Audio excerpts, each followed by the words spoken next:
Good evening, everybody, and welcome to another edition of The Guys Who Stare at Stats.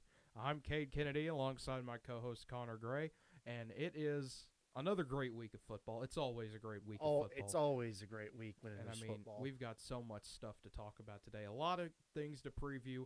We got Thursday night football tonight, Jacksonville and Cincinnati in the NFL.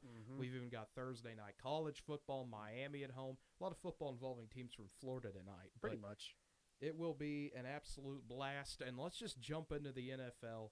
Thursday night football, 7:20 kickoff in Cincinnati.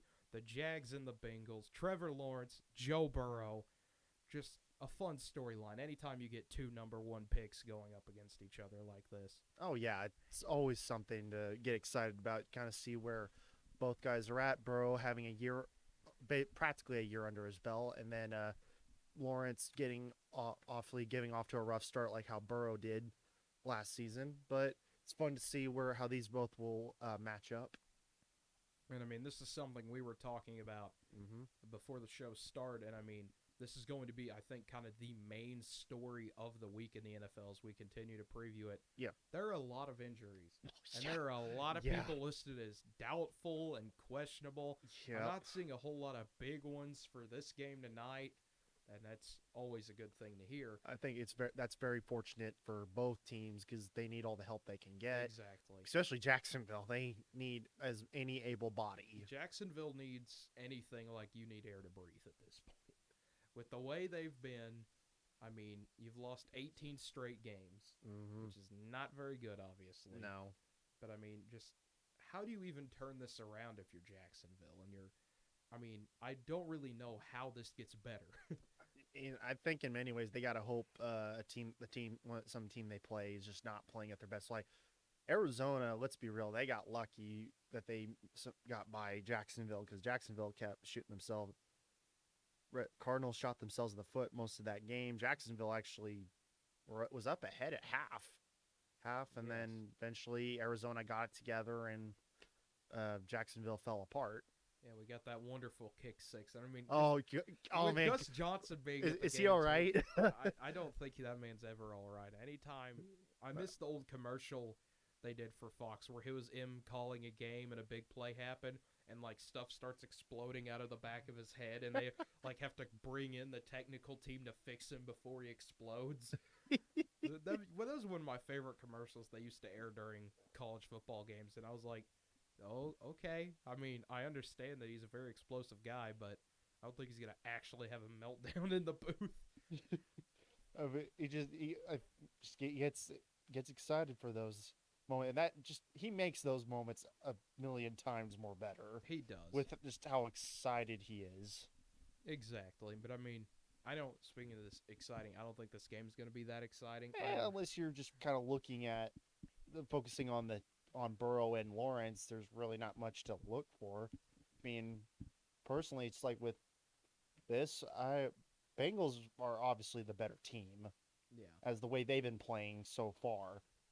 Never know. Bengals could actually drop this one, but that depends if Jacksonville doesn't make too many mistakes. Lawrence just needs protection because Lawrence can't keep throwing off his back foot every time. Exactly. That's what's kind of costly. A good amount of the turnovers is he can't throw to. He's not being protected. Doesn't have the right guys to throw to. Just a lot of issues from a personnel standpoint, but I think that's just a mess that Urban Meyer got thrown into. Exactly, it's literally, it feels like they're starting new again. Pretty much the entire thing, from general management down to the players. It feels like there's a lot of things that this needs a few years to work itself out. There's no way they can really do much with what they got. The best they can hope for is they win at least a couple games to at least have some confidence down the road. Exactly. You look at this Jacksonville team, and looking at this Cincinnati team even, this is a team that was in the same boat Jacksonville was last year. Not many people expected them to do anything, but they showed some potential, but I have not really seen that potential yet from Jacksonville yet. Now, understandably, this is only the fourth game of the year. No. Where we may not see that potential till week 7, week 8. Most definitely. But even with Cincinnati last year, you kind of saw a spark early. Like, hey, this is what they can be in a few years. They like their offense when Burrow, despite the fact Burrow got hit a lot and got sacked a lot, they still showed a lot of potential on that offensive side. Exactly. They just needed to protect Burrow, and I think they've fixed that for the most part so far. I mean, he's not getting sacked as much. He's not getting hit a whole lot. He's able to get the ball out. He's able to get enough time and get the ball out to his players. I mean, here's the thing: is Jamar Chase, is that his name? I think so. Well, one of their big receiver right now. Yeah.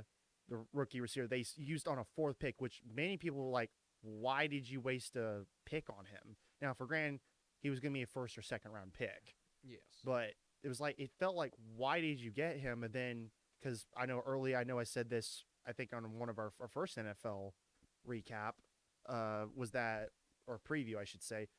Chase was struggling catching the ball, but he's been the best receiver for the Bengals. Well, I think it helps that he has chemistry with Joe Burrow. They were teammates on that 2019 championship team. They already kind of knew where each other was at.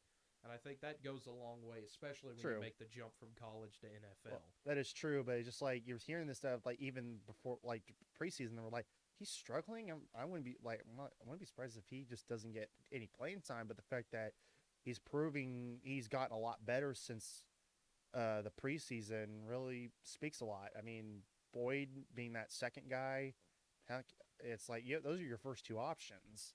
Really good players, and I think Bengals will easily take this game. I know it went around, but it's just more interesting to talk about that little storyline. Yeah, and I mean, the Bengals offense, even at running back, having Samaje Perine, who felt like he went into witness protection for a few years. No one knew where he was. Yeah. Now he's back and playing well. Joe Mixon, a running back, doing well. Very good setup Cincinnati's got there. They're a 7.5-point favorite tonight. I think they'll cover that. Yeah, I think they'll easily cover that. I think probably win by 13. Yeah, and I don't think it would really be that close of a game. Yeah, Lawrence will probably still struggle because no protection. They don't really have a run game, and Jacksonville's defense is Jacksonville's defense. There's really not much I can say much about that. There's a reason that we don't call them anything special. We don't call them Saxonville. We don't call them any fun things or anything. No fun things. No, they're just the Jaguars. But a team that is fun and known for their defense, the football team. That's all you need to know who they are anymore at this point. They're taking on Atlanta this week. I will say last week they got slashed. They did. Their defense, known for being usually decent, has not looked that way so far this year. And Atlanta is known for usually being able to put up points.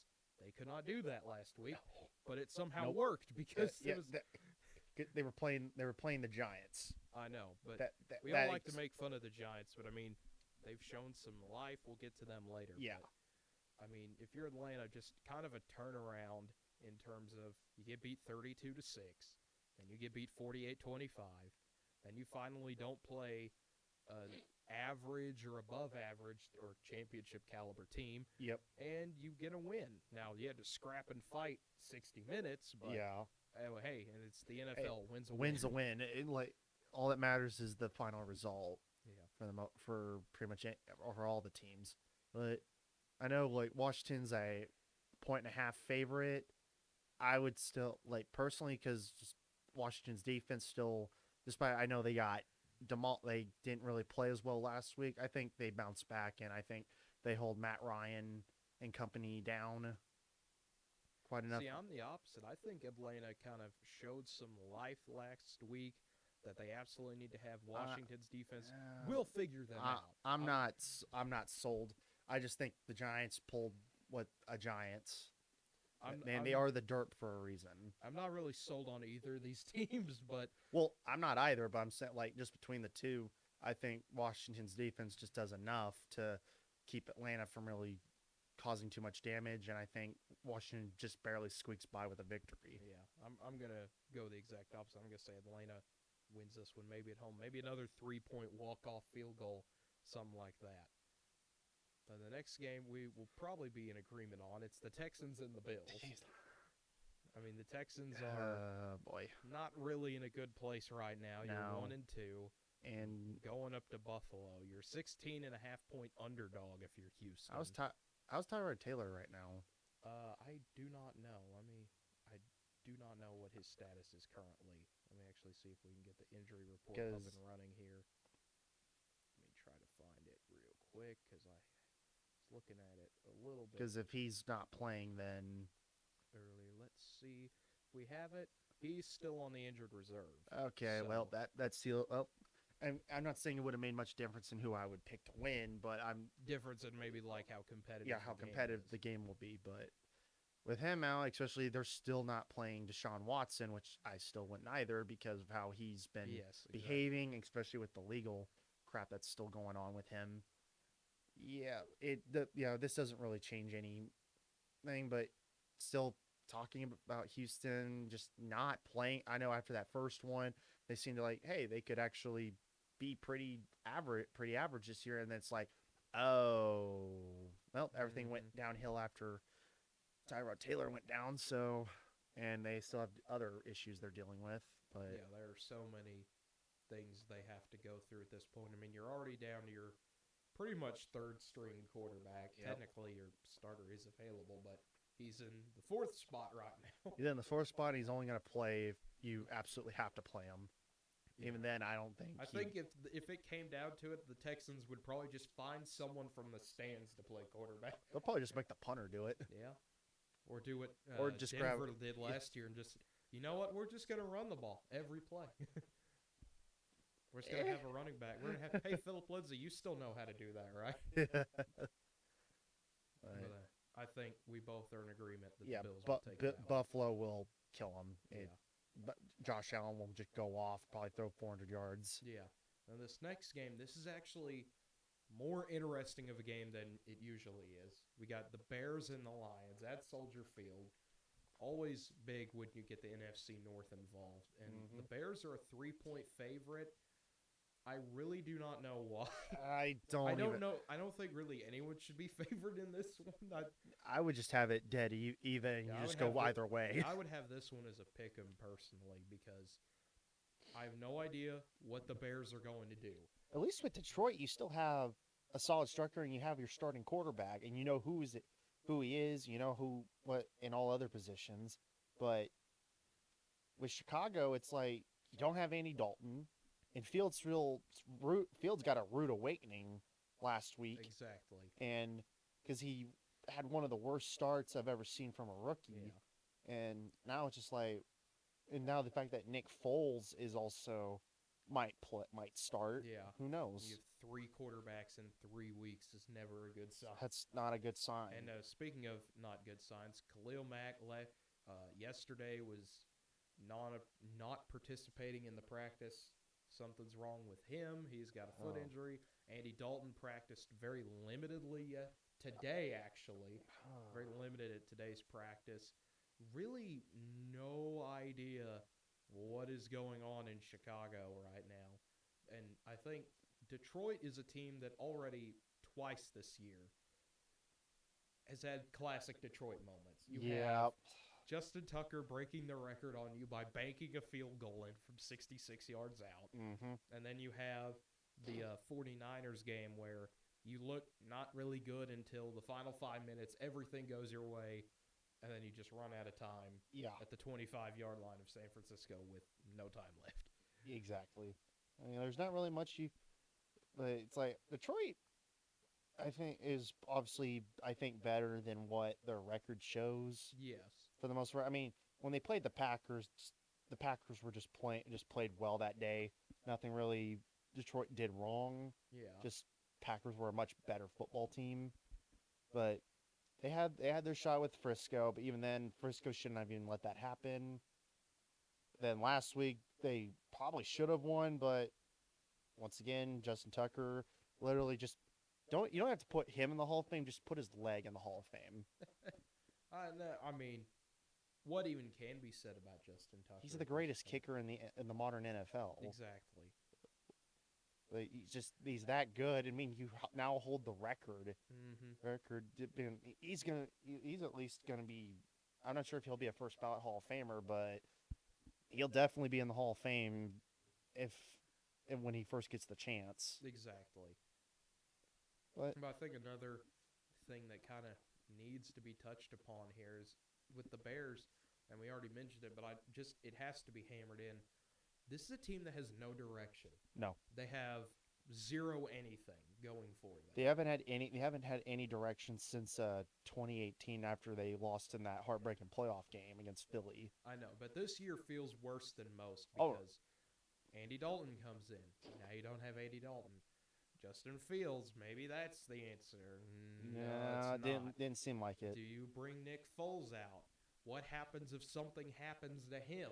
Given how the season's gone for him, that almost feels like something that would happen. Yeah. And yet, if you're Detroit, you're probably thinking, wow, this feels like you have to take advantage of this. You absolutely have to. It's like they need they need the win, obviously, but it's like you have to jump on Chicago while you can because they're nothing is stable with them at all, and it's the perfect opportunity. Exactly. To get yourself a win. It doesn't matter how you steal a win on the road as long as you do it. That's the important part. But I would obviously, because of how things are going on with Chicago, I'm picking Detroit to win. Yeah, this feels like one that will be very close for no reason. Detroit will have one or two catastrophic plays to keep Chicago back in the game. I think the Bears will hang around. Knowing how both of these teams are, this game would be a tie. This would be the game that ended a tie. Yeah, that would be such a Detroit thing to do. That might be my prediction. Is this game randomly ends at a tie for no reason? I wouldn't. Both teams miss field goals in overtime to win the game. That's the most classic thing that could happen this week. Yep. But all right, well, moving on. Then the next game we got up, kind of one of the bigger games of the week. You wouldn't expect it. Dallas coming off a very solid win, a very big win over Philadelphia that I did not expect. Philly was just played bad. Philly was just bad that game. They played a lot worse than I expected. But, I mean, you got two solid wins over the Chargers and the Eagles. Yep. Carolina's just kind of waltzing around. You beat the Jets. You beat the Saints. Then you beat the Texans. Now you walk into Jerry's world without Christian McCaffrey, which is going to be a bit of a challenge. Dallas is a 4.5-point favorite, and I think they win by a little bit more than that. I could probably agree with that for the most part. I mean, I'm just still not sold on Carolina yet. Are they playing better? Yes. Is Sam Darnold playing better than I thought he would? Absolutely, but they still have yet to play a more competitive team. Exactly. I mean, without the Saints Christian should. McCaffrey It's like too. The Saints should have been competitive, but they weren't. Carolina just played a lot better, but I'm just gonna treat the Saints like I did the Buccaneers a few years ago and be like, you know what? I don't know. Anything is possible. Well, they have Winston, so therefore it's a toss-up. He's the ultimate wild card. But yeah, I would agree with the pick. I probably would say Dallas wins this one pretty easily if their offense just keeps it going, kind of holds Sam Darnold out on defense. Yeah, they should win this game, but I get the feeling this game will be unnecessarily competitive for no reason. Either the defense collapses on Dallas and it's a shootout, or the offenses just don't know how to play. That would not surprise me. I mean, the Cowboys have one of these types of games every once in a while. It's become more and more frequent over the past few years, obviously. Yeah, I think they basically kind of had that against the Chargers, but Chargers defense actually played well, so can't necessarily say it was Dallas just played bad. Yes.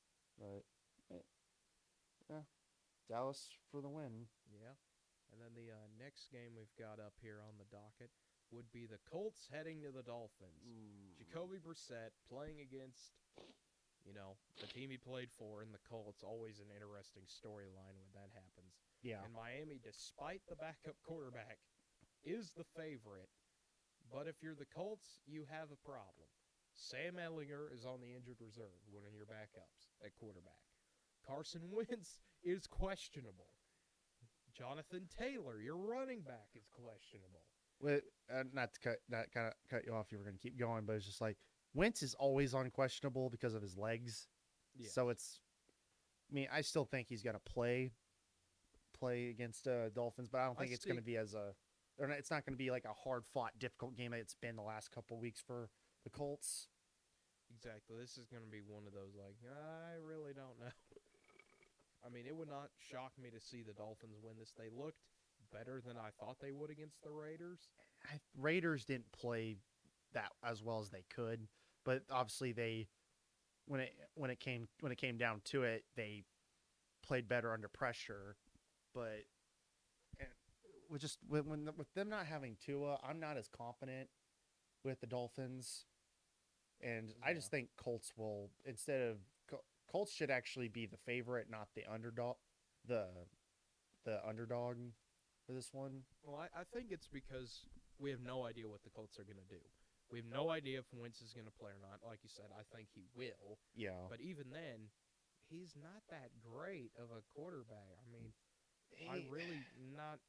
mean, he's had some good years, but I'm not really. It's not that he's had a good year. Just you're always in a competitive thing. And thing is, if he played up to his actual potential, like how he used to that first couple years with the Eagles, they'd probably be undefeated right now. But it doesn't help that he's constantly battling injuries, and his team as a whole isn't necessarily healthy. Yeah. So it's mainly just a team issue, not necessarily him. Mm-hmm. But I mean, I like Jacoby Brissett. He's always a solid backup whenever he's needed. I like him. I think he's a good backup to always have around. I'm not as sold on him as you are. Yeah. But I mean, when you throw a screen pass in your own end zone, there's a problem. I agree, but I think that might have been more play calling, which is never. I don't know why they did that. To be honest, this is the part of the show where I get on a tangent, but we'll keep that tone down. Because we got a lot of. I know we got a lot of things, but that is something I've never understood. Why do you call plays that go backwards when you're inside your own 10? Well, the thing is, that actually wasn't necessarily a backwards pass. It was actually out in front. He wasn't even out of the end zone. Well, I know. Well, I'm talking about things that are like backwards or horizontal or like meant to go barely 1 or even 2 in yards. front. Yeah. Why would you do that? If you're backed up, you either run the ball or you try to get something 5 yards or more. I will never understand this. Let's play the horizontal game when you're inside your own 10. That's just asking for trouble that you don't have to put on yourself. That's a thing that's an issue on all levels. I know. It bugs me so much. It's about like taking a fair catch inside the 10. Let it roll in the end zone. Like, I'm picking Indiana. You picking Miami? Yes. All right. And the next game up, the Browns and the Vikings. I mean, this will be a good game. This will be a very good game. I mean, if Minnesota's offense plays like how they're capable of playing, should be one heck of a game. I expect Chubb and Kareem to cause damage on the ground, especially with Kareem also being sort of like a receiver for passing plays. Mm-hmm. I expect them to do stuff. Baker, as long as Baker doesn't have to throw the ball over 40 times, you should be fine. Yeah, with Baker being a little bit dinged up still, we saw it in the Chicago game. Yeah. Some guys he should have hit, but he didn't because you could tell his shoulder was still bothering him. But I would say, and I think Minnesota, despite they're 1-2. Yeah, they're 1-2, but they're probably one of the better 1-2 teams you would see. They should at least be probably 2-1. I mean, you could make an easy argument they could be 3-0. True, but they blew a lead against Cincinnati. They blew a lead against Arizona. Actually, should have beaten Arizona, but didn't. Mm-hmm. Then obviously won last week, but they're still one of the better teams. I know people are still going to say, "Oh, they're Kirk Cousins, yada yada yada." But it's like, I like Minnesota. I'm gonna pick the Browns because I think the Browns are just a more solid team on both sides of the ball. Yeah. It makes more sense. I expect Chubb and Kareem, like I said earlier, to just do their thing and just be good. That's what I expect to see too. Cleveland, I think, is going to come out and do what they try to do in every game. They're going to try to dominate the line of scrimmage. They're going to try to keep onto the ball as long as possible. They're going to keep Kirk Cousins on the sideline as long as they can. You need to. Yeah, and with how red hot he's been to start the year, you have to. Yeah. I mean, 8 touchdowns, no interceptions already, 918 yards. Pretty through good. 3 games. Pretty good. it'll come down to who makes the big play. Because both these teams have it almost in their DNA that they're going to make one colossal mess up that can ruin the game. Both of these teams have shown that. Pain. Yes. That pain is literally, you just inject it into their veins. It's pain Yes. for these franchises. I mean, Minnesota, we've already seen it twice this year from them. You go to overtime with Cincinnati, you get beat. You have a chance to beat the Cardinals, you let them back in it, and then you lose. If you're Cleveland, you have Kansas City on the ropes, and then you forget how to punt. I mean, it's simple as that. Both these teams could easily be 3-0, and this could be the marquee or one of the marquee matchups of the week. But I think Cleveland will win, but it would not surprise me if Minnesota pulled this one off. Oh, yeah, I pretty much in agreement with that. The one that more than likely will go a certain way. The Saints play the Giants. Jameis Winston could throw 5 interceptions in this game, and you could tell me that right now, and I would still pick the Saints. That's how bad the Giants are. Yeah. I mean, actually, I will say, obviously, Saquon and Daniel Jones are easily the best players on the team for the Giants. Saquon's questionable. What I'm saying is they are, but I obviously know. now with Saquon being questionable again, it's like, oh boy, great. This guy, one of the best running backs could be the best running backs in the league. He's still dealing with injuries. Exactly. This man can't stay healthy. No, he cannot. But it's like Daniel Jones, doesn't matter how good he can play. It's like, it's never going to be enough because the rest of the team sucks. Yeah. So, yeah, it doesn't matter. Like, Winston could be a turnover machine. They still win this game. So, it's not not really much of a hard pick. It's just frustrating to talk about either of these teams, mainly the Giants, because it's like, how are you this incompetent? But it's the Giants. It's the New York curse. All their energy went to the Yankees and 0% to everyone else. The Islanders in hockey somehow got away with it. I don't know how they got anything, but good for them. Yeah. It's whatever. And 0% of it went to the Jets or the Giants. Yeah. And speaking of the Jets, they get Tennessee this week. Tennessee. But by how much? The Titans are only 7-point favorites. I think it should that's insulting there. That is insulting. I mean, Zach Wilson has not played that great. Well, which, I mean, rookie struggles and things like that. Rookie struggles, and he's having to do a lot. He's doing more than he really should be doing. Mm-hmm. I think it's mainly the personnel they have. He's trying to do too much instead of letting things come to him. Exactly. He like these rookie struggles that he's having wouldn't be really as difficult if it just wasn't for the team he's playing with. Yeah. But the Jets are averaging 6 points a game. It's kind of pathetic. Yeah, when everyone else is bad, and then obviously he hasn't been throwing as well. Yeah. But yeah, I think Titans. I think they blow them out. Yeah, they blow them out. I don't see how this. I don't get why it's they're a 7-point favorite. I don't understand either. Also, the over/under being 44. So Vegas is predicting what here? Let's see here. If you do the math here, you take 7 away from 44, you get 37. You split it up. The Vegas one thinks the Jets will score 18. I don't see the Jets scoring more than 10. Almost all that scoring will just be either Derrick Henry or Tannehill getting touchdowns. Yeah.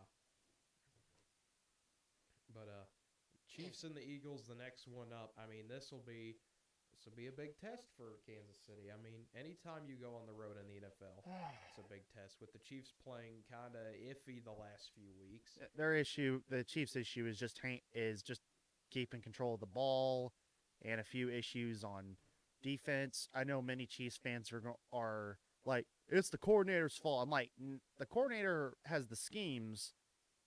Yes, and they can work if the personnel on the field executes it properly or does their job. And then it's like many right now Chiefs fans are just trying to point fingers at what the problem is. I think it's too early to have an overreaction. And many of those Chiefs fans, I don't think were actually really there until Chiefs started getting good. I mean, the other thing that's just kind of shocking to think about is Mahomes is 3 interceptions. That's been a while this since this early in the year.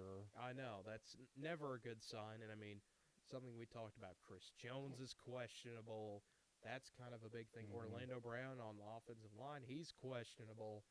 I mean, there are going to be a lot of things Yep. to kind of worry about if you're Kansas City. Yeah, but I think they'll still win in Philadelphia. They're a 7-point favorite. I think the Chiefs get the win, but it will not be easy. Philadelphia, I think, no, will be ready to go. it's not going to be it with the way Chiefs on both sides of the ball have been playing. It's not going to be easy. I mean, you think it just defense will I think will still struggle here and there for Kansas City, but they'll be able to keep Jalen Hurts in check for the most part. Because I mean, just make that man throw passes he shouldn't be throwing. He can easily pick it off. If you take away Hurts' run game, you have a very good opportunity to beat him. But you got to stop it, and that is very difficult to do. I don't think Philadelphia's defense is going to be good enough to stop the Chiefs. I don't think so either. So I'm obviously going to pick Chiefs. Yeah, I think we're both in agreement there. That the next game up, another very fun one. Oh the man! 3-0 Cardinals meet the 3-0 Rams, and the NFC West will put on a show. And this one, say that. And this game's on Fox. This will be the big Fox game. Yes. Game of the week. DeAndre Hopkins is questionable for the Cardinals. Which is big story for this one. Will he play? Will he not play? We don't know. We know that for sure Josh Doxson will be out for the Cardinals. One of those receivers. Anytime you have depth missing or anything like that's never a good. That's not good. Rams are 4.5-point favorite. I would agree. This is a coin flip game. Oh yeah, it's gonna be a big offensive game. That's for sure. We get to see Matt Stafford and Kyler Murray try to basically see who's gonna have the easier time on offense. Yeah. And I mean, these are both good defenses. Too, Oh yeah, they're there's not. We're not putting any of the defenses down. No. Cardinals, despite the fact they haven't been the best with their defense since 2015. Man, they've really made huge improvements. I think just getting a veteran like J.J. Watt has helped it kind of build the culture there, and especially some of your younger guys are just playing well. Exactly. So it's like Arizona, I think, just been better. I mean, one of their players was Defensive Player of the Week. Just a lot of things going well for Arizona, but Los Angeles, I mean, just a huge resurgence for Matt Stafford being just making that team a whole lot better. Well, I mean, this is something I think nearly everyone on the face of the planet that's sports has said already. Yeah. This is what we all expected to happen. You put Matt Stafford, who proved himself in Detroit but never really had any talent around him. Nope. You give him a few weapons and a defense that can bail him out, and they'll be very good. Exactly. And what do you know? You gave him all that. The Rams are very good. Yep. You beat the Buccaneers last week. Not only beat them, you beat them up. You roughed them up. And thing is, in that game, Brady threw very, very well. Just could not. His receivers kept dropping passes, and the thing is, Brady led the team in rushing for 14 yards. You let Tom Brady lead the team in rushing, you have problems. So they did a great job just basically making that run game non-existent in Tampa Bay for Tampa, but Brady still threw very well. Just they couldn't really they kept failing on certain aspects, but Rams are very legit. As much as I love the Cardinals, the way they've done, Cliff Kingsbury and that staff has done a great job with these players. Management has done a great job, but Rams, I think, are just a better team with just as solid. Like both teams are basically evenly matched. Yeah, this is a very evenly matched game. This is going to be one of those fun series, and we'll get them later on in the year in Arizona too. Mainly because it's in Los Angeles, I'm gonna pick the Rams, even though I would not be surprised if the Cardinals win. That's kind of how I am too. I think the Rams take this one. It's going to be a very close game. This could be one of those 35-31 types of games. Most definitely. I think the Rams get it done. I think the Cardinals probably, when they come back to Arizona, will beat them. Probably. I think that's just kind of how the NFC West is going to be this year. Yeah. You better pray you win at home, because if you don't, you're not going to have a lot of fun on the road. Nah. And, I mean, we get to talk about pretty much the exact same thing. Oh, man. Because Seattle comes to San Francisco this week. And, I mean, this will be another kind of interesting thing. I mean, Same thing here. George Kittle's questionable for the 49ers. That came out today. The Niners are a 2.5-point favorite. These two teams are basically evenly matched as well. For the most part, yeah. I know Seattle hasn't necessarily gotten the best start that they would but they haven't played any. I don't think really any bad teams. No, I mean, Seattle's played Minnesota, who we already talked about, Tennessee, who we already talked about, losing in overtime there. The only team they really have played that's not great looking right now is the Colts. But even then, the Colts are dealing with so many injuries at this point, it's hard to tell where they actually are. The Niners are a 2.5-point favorite. I do not buy that. No. I think Seattle wins this one. I think Seattle will finally look at the mistakes they made and be able to correct them, because it'll be a one-possession game. It will come down to who has the ball last. Oh, yeah. Who do I trust more, that Niners offense or that Seahawks offense? I trust Seattle a little bit more. I trust Russell Wilson a lot more than Garoppolo. But, I wouldn't be surprised if either team wins, but I think Seattle gets the big win that they need, especially if you go into San Francisco and take one from them. Exactly. Best division. Yeah. But speaking of the other West, the AFC West, the best team in the AFC West by record right now is also Vegas, but it's also the Denver Broncos. Broncos fans hiding behind the fact that they beat teams that combine an 0-9 record. It does not matter as long as that 3-0 is right there. We'll find out how good Denver is this week. They take on Baltimore at home, and shockingly enough, at least to my surprise, this is a dead even. This is a pick 'em according to Vegas. People are high on Denver, and not the Rocky Mountain high. It's like I think they're a little high on something else right now, but I'm sorry, Baltimore exposes them for the frauds that they are. Here's the thing: Lamar Jackson is questionable.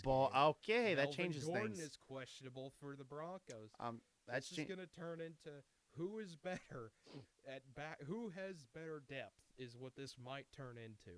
If Baltimore doesn't have Lamar, they're going to be in for some problems. Exactly. But Broncos are still not as good. I mean, Teddy Bridgewater, great. He's great. But the team as a whole is not that great. Like, I like this Broncos team in terms of, I think it's a fun team to watch, a very good defense and stuff like that.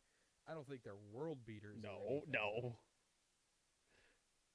Still hurts knowing that they're the best. They have the best record in the AFC West. Yeah, I think the Ravens will barely pull this one out.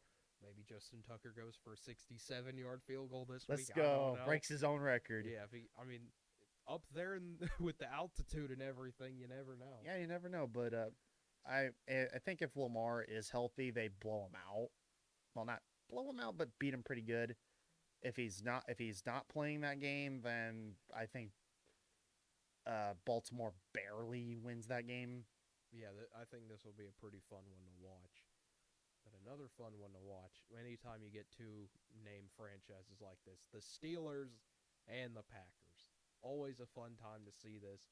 You get Rodgers and Roethlisberger going at it. You don't see this that often. First time they've gone against each other since their Super Bowl. Exactly.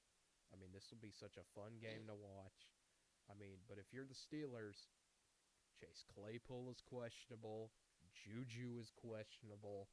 Is Big Ben going to have to run the ball? Please don't. That's a terrible idea. He can't even run. He can barely walk, it feels like, sometimes down the field. But, I mean, Aaron Jones for the Packers, a running back, is going to be questionable as well. I know Aaron Jones is questionable, but I think he'll be healthy. I think by he'll game play, time. Yeah. I expect the receivers to both go for Pittsburgh too. I probably would. I think they'll play the ones for Claypool and Juju. I know they're questionable. I think they'll play, but they'll probably limit the amount of times they're out there. That way they don't end up actually hurting them. Yeah. But I mean, this will be a big game. Packers are a 6.5-point favorite, and I'd say deservingly so. Yeah. You look at what the Steelers have done these last 2 weeks. Yes, they have that big win over Buffalo. I still think that was a fluke victory. I think, Buffalo just kind of decided they were going to play really bad that week.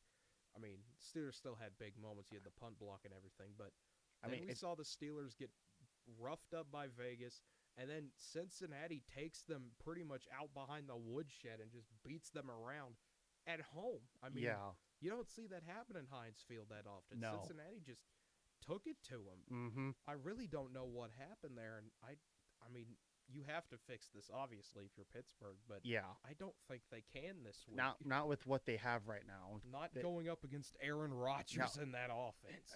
That Aaron Rodgers will just play like Aaron Rodgers. I know it's like, but just Pittsburgh just doesn't have a stable offense. I mean, it doesn't matter who they have behind the under center. It's Ben. Obviously, Ben hasn't played well at all. I mean, I know some of the games he's passed almost 300 yards, but the last game they played, he threw just badly most of that game. Yeah, I mean, so far Roethlisberger's stats on the year: 83 for 130, 800 yards, 3 touchdowns, 3 interceptions. That's not good. That's not good. Mainly, especially with your touchdown interception ratio, that's not good. Whenever you have a perfect even mark, that is not a good sign. But Packers, I think they're just going to dominate the Steelers. I think so. I mean, as good as that Steelers defense can sometimes bail the offense out, that there's not enough there to really do anything. Exactly. So, but the next one we got, which I think will be the big storyline that everyone talks about, Tampa Bay at New England. Tom Brady's first ever game against the Patriots. Back in Foxborough. Actually, according to reports, it's the ticket sales are through the roof. Oh, that would not surprise me. I mean, it's the highest. Yes. The cheapest ticket currently is $239. Yeah, it's the most. I mean, people are buying them up in droves because many New England fans want to see Brady again. Mm-hmm. I mean, whether if they're gonna boo him or cheer for him is up in the air. I mean, obviously during the game they're not gonna be on his side, but before the game, who knows how the crowd will react? I would think he gets a standing ovation if they do something. He gave you 6 Super Bowls, and he was with you for several years. Exactly. It's like, but Gronk even too, seeing him come back is going to be fun. He's listed as questionable for the game, but I would think he'll still be there. He'll still be there. Yeah, he'll still be there. There'll probably be a little reunion between Belichick and them, but it's probably just going to it's obviously going to be strictly business. Mm-hmm. New England, I know, like last week they didn't play very, very well at all. Mac Jones actually had probably his first bad game. Yeah. But I think Tampa rebounds from the loss against the Rams and takes it with no issues, unless Mac Jones just goes off on that defense for Tampa. That's very suspect. Yeah, I don't think that happened. I think Mac Jones will get a couple of touchdowns, but I think it won't really matter. Tampa's going to do what Tampa's going to do.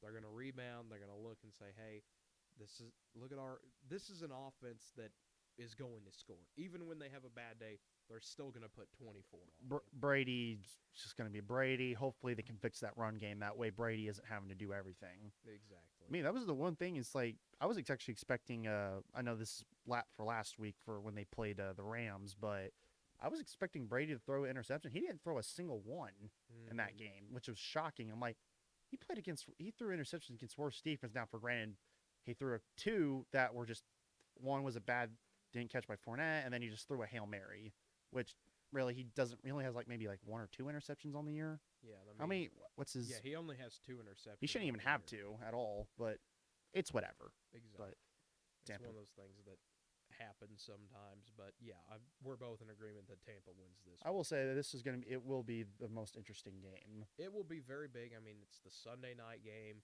The eyes of America will be on this one. It'll be a huge deal and a big spectacle, and I expect a whole big ceremony and everything. And I mean, deservingly so. Oh yeah, for what Tom Brady's done to the Patriots franchise and everything. Yep. But then on Monday night, this is going to be a good one. We get quite possibly what will be one of the most wacky games of the week. I really expect it to be just pure chaos because it's the Raiders and the Chargers. And anytime those two get together, something weird happens. Oh, most definitely. These are 2 of the weirder teams in the NFL just by default. Mm-hmm. I mean, The Raiders have played in 2 overtimes already, and the Chargers every game has been 1 possession. I wouldn't be surprised if this game goes overtime at all. This is why we need double overtime for games like this that I feel like it would happen in.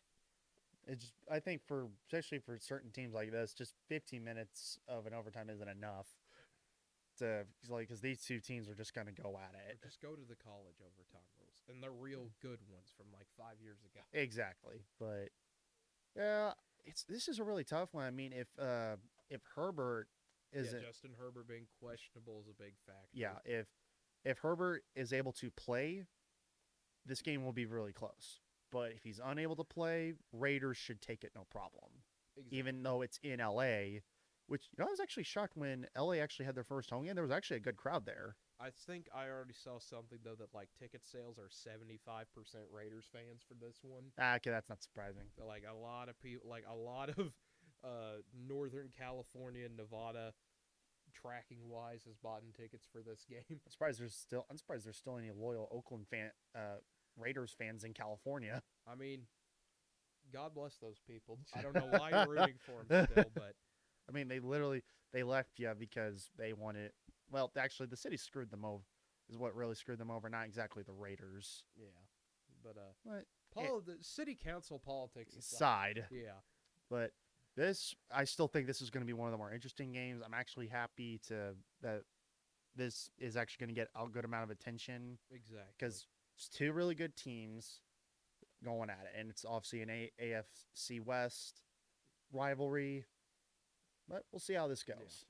I think the Raiders take this one with or without Herbert in. I think this is going to be the Raiders are a sneaky good team, and I don't think they should be sneaky good anymore. They're just plain good. Yeah, and I mean, that offense is really good. I mean, they already beat Baltimore. They already beat Pittsburgh. They beat Miami. What more do you need for them to prove at this point? Beat Kansas City. They'll have a shot at that later. They'll have a shot later in the year, but still, like, I'm high on the Raiders for the most part. I am too. I know think they'll be a pretty good team to look out for. Yep. So. All right, and that makes it through the NFL slate, and now we turn our attention to the other side of football, college football. Let's go. We got games tonight, even Virginia and Miami tonight. Interesting ACC matchup. And also we'll see how is Miami fare. Probably not well. They've not looked good all year. No, they haven't. I mean, granted, it's Virginia, so there's a good chance they still win. Yeah, but I mean, that's still a question mark. And this is a game that kicks off in 25 minutes, so I guess we might have an update before we go off the air. We'll probably keep it updated as it goes by. Exactly, but this will be another monumental weekend of college football. There are so many good games to talk about. Not even getting to Saturday yet. Iowa goes to Maryland tomorrow on Friday. What a way to start October. Maryland, Maryland looks good. Maryland is a team that you don't want to mess with this year. I feel like we say this every year in September, but they're 4-0. You could say, they've beaten Howard and Illinois and Kent State. But they got that big win over West Virginia. And West Virginia is not a bad team by any means. West Virginia is no slouch. I mean, when they first played, West Virginia didn't play well, but as the year has gone on, the last few weeks, West Virginia's played a lot better. I mean, we need to talk more about Talua Tagovailoa, Tua's younger brother. He's thrown 10 touchdowns, 1 interception. He's already thrown for 1,340 yards. I mean, 111 for 147. Dang. What all do you need to say about this kid? I think it mainly just kind of amounts to who they've played for the most part, but that's still really good stats despite the fact who you played. Exactly. I mean, this is going to be just such a fun game. I've heard, Maryland's kind of one of those schools that they're a basketball school. Yeah. For the most part. For the most part. We don't think about them that much when it comes to college football unless they pull something random. But from what I have seen, the newer administration and the new coaching staff and everything over the last few years, they have hyped this game up. They've made a point of making this a big-time game. And with them being 4-0, I've been told they're going to have a pretty raucous crowd on Friday night for this one. I would imagine because they're really the only big school in Maryland the most part. Yeah. It's like I think they would get a good crowd. You for would that game. think that, but Yeah, you think that, but I still think it's going to be a solid game from both teams. But obviously, Iowa's defense being as great as they've been. I know they had that weird game against Colorado State yeah. where it's like, wait, what just happened? Yeah, I but know. It was one of those like, I- hey, I think it was just one of those games they kind of just messed around. It's one of those games where we saw the weakness of Iowa, which is that offense isn't world beaters. No. Their defense is very elite. Very. But that offense, I mean, you can't win every game by scoring 20 points. No, you have to score They're more. going to learn eventually. You have to put 30 on people. You can't just sit there. You can't rely on your defense to bail you out all Not the time. every time. But Because you're going to run into someone who has a randomly very good game, and then you're going to not know what to do.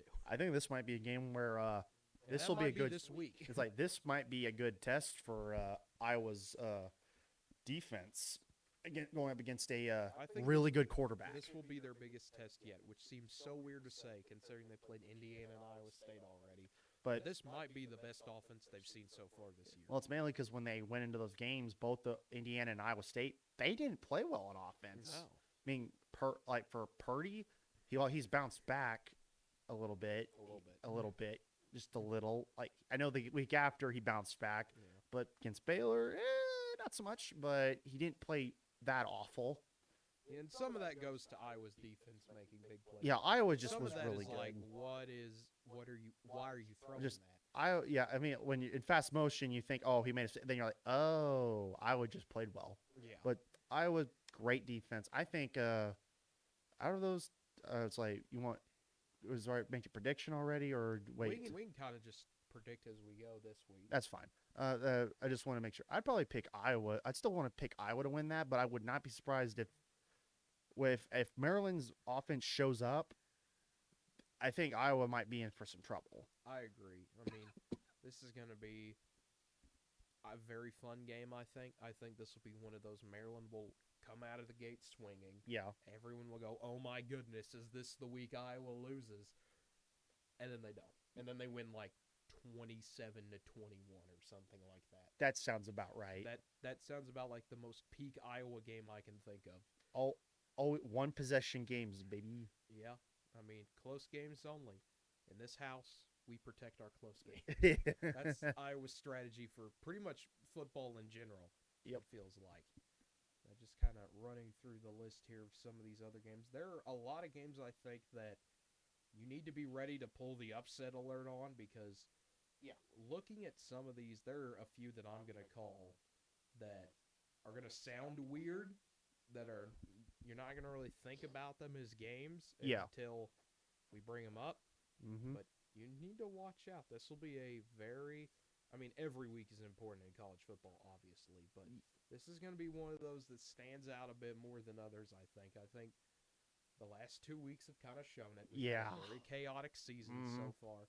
This will be one we're going to look at it and be a memorable weekend, and it's going to start at 11 a.m. with an absolutely great matchup, as I think I've opened too many games that the computer is slowly shutting down. Seems like it.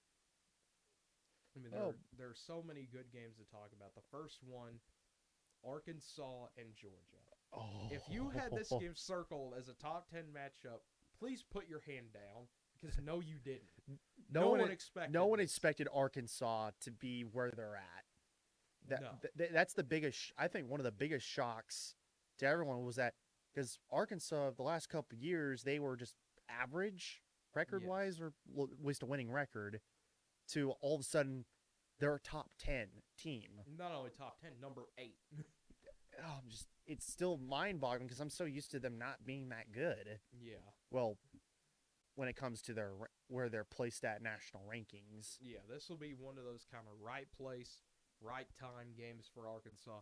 We will finally see, I think, how good they are because Arkansas, I'm going to be brutally honest here, has gotten a lot of help to be where they are.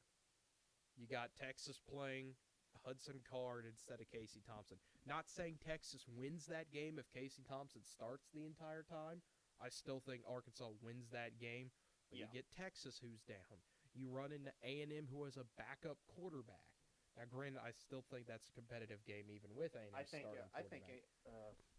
I think A&M still loses that game.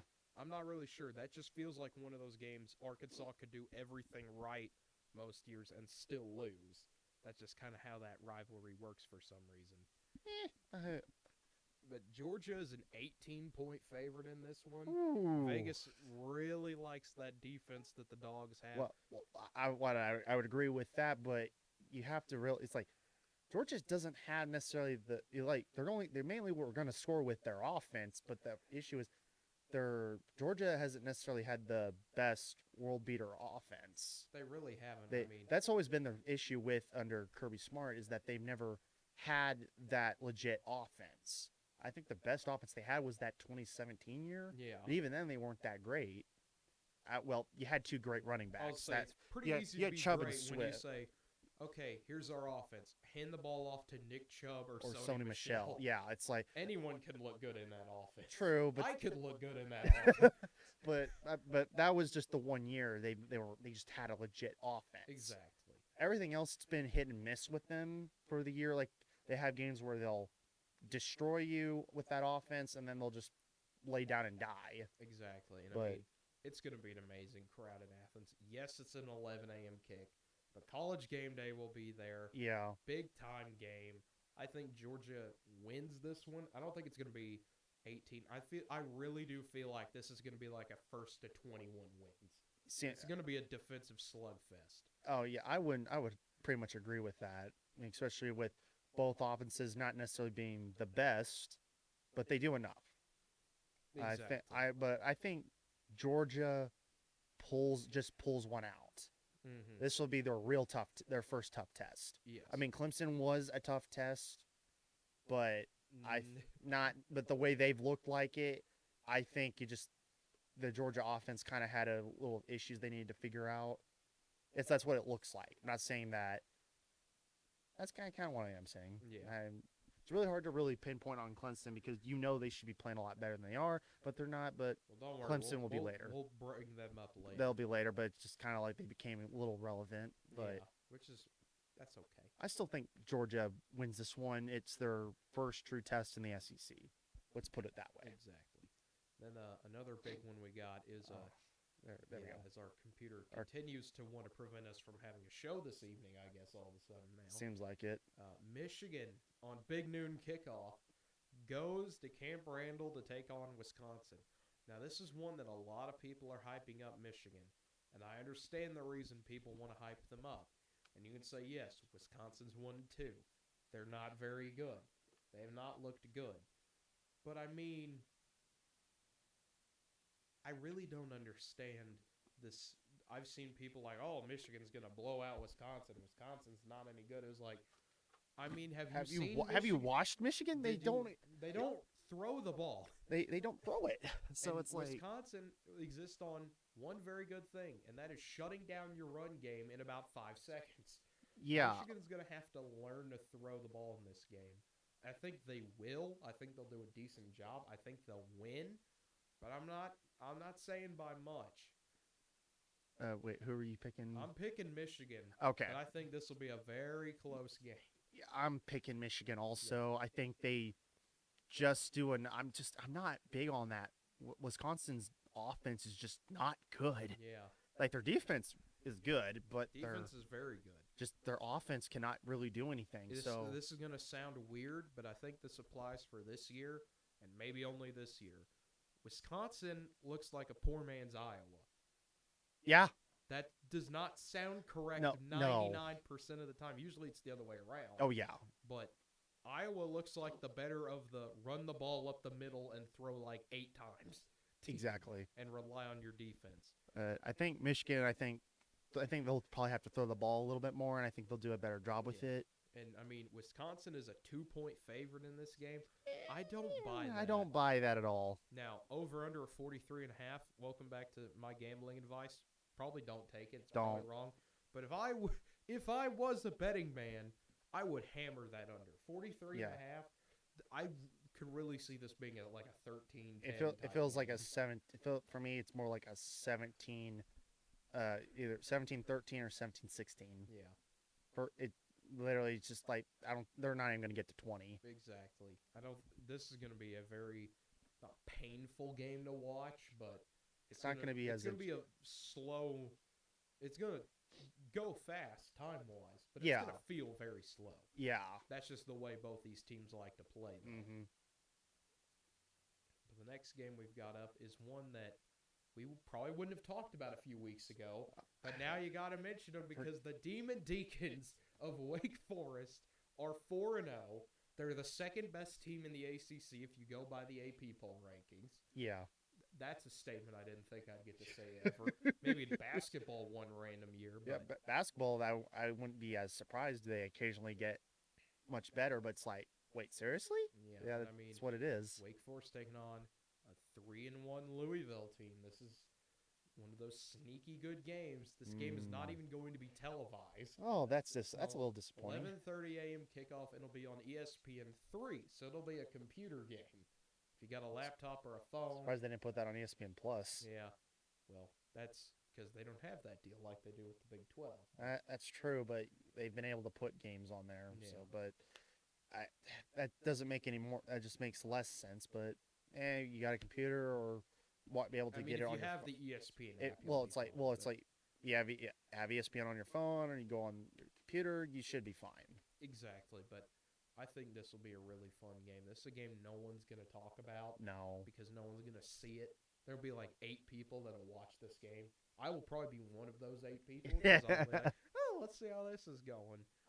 Just exactly as expected. Yep, and I mean, Sam Hartman's looked so good for Wake Forest this year. This was a team that really I didn't have expectations for. No one did. No one did. Here they are.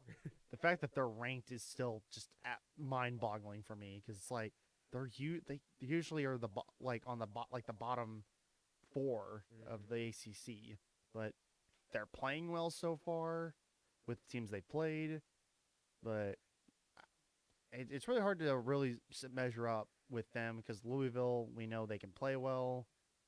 I know they had that one blowout loss against Ole Miss, but they've been better since. Yeah, and I mean that's a quality loss now since Ole Miss is pretty good. We'll get to them in a little bit, but I think Wake takes this one. They're a 7-point favorite. The Demon Deacons. This is a point I want to mention. They could be 8-0 realistically before they get to the meat of their schedule. They have North Carolina, Clemson, and Boston College, and North Carolina State all waiting for them in November. If they can roll through October, there's always that one dark horse team that comes out of nowhere that is 8-0 that we all say, hey, maybe they will get into the playoff. Yeah. They're that team this year, I think. Could be. Just depends on how. It depends on, obviously, how October Well, it depends on how if they just keep it together. Exactly. I'm gonna I'll pick Wake Forest. Yeah. To win this. I'm not really. I haven't since I've basically have not even been paying attention to Wake Forest. I saw a little bit of Louisville. Louisville, I thought played pretty good, but it's like the fact Wake Forest is playing well and they have some of the guys have been playing very well for them. I'm gonna go and pick them. Yeah. And then big time game in South Bend. You get Cincinnati and Notre Dame. Cincinnati's the higher ranked team. Yeah. Which is very weird to think about. Very weird because they're usually usually with group of 5, they usually never get in the top 10 unless they just run through their schedule. Been running through their schedule. Exactly. And not only is Cincinnati ranked, and not only are they ranked 7, they're also the favorite. How long has it been since it feels like a team like Cincinnati is a favorite in South Bend? Mm-hmm. Notre Dame's been the home underdog before, but usually they're playing the number 1 team in the country or a very, very big name team. Very big name, not but Cincinnati. No, not Cincinnati. And I think that just shows how good Cincinnati is this year and how much respect they're getting for the season they had last year. It's well deserved. Exactly. They've been playing.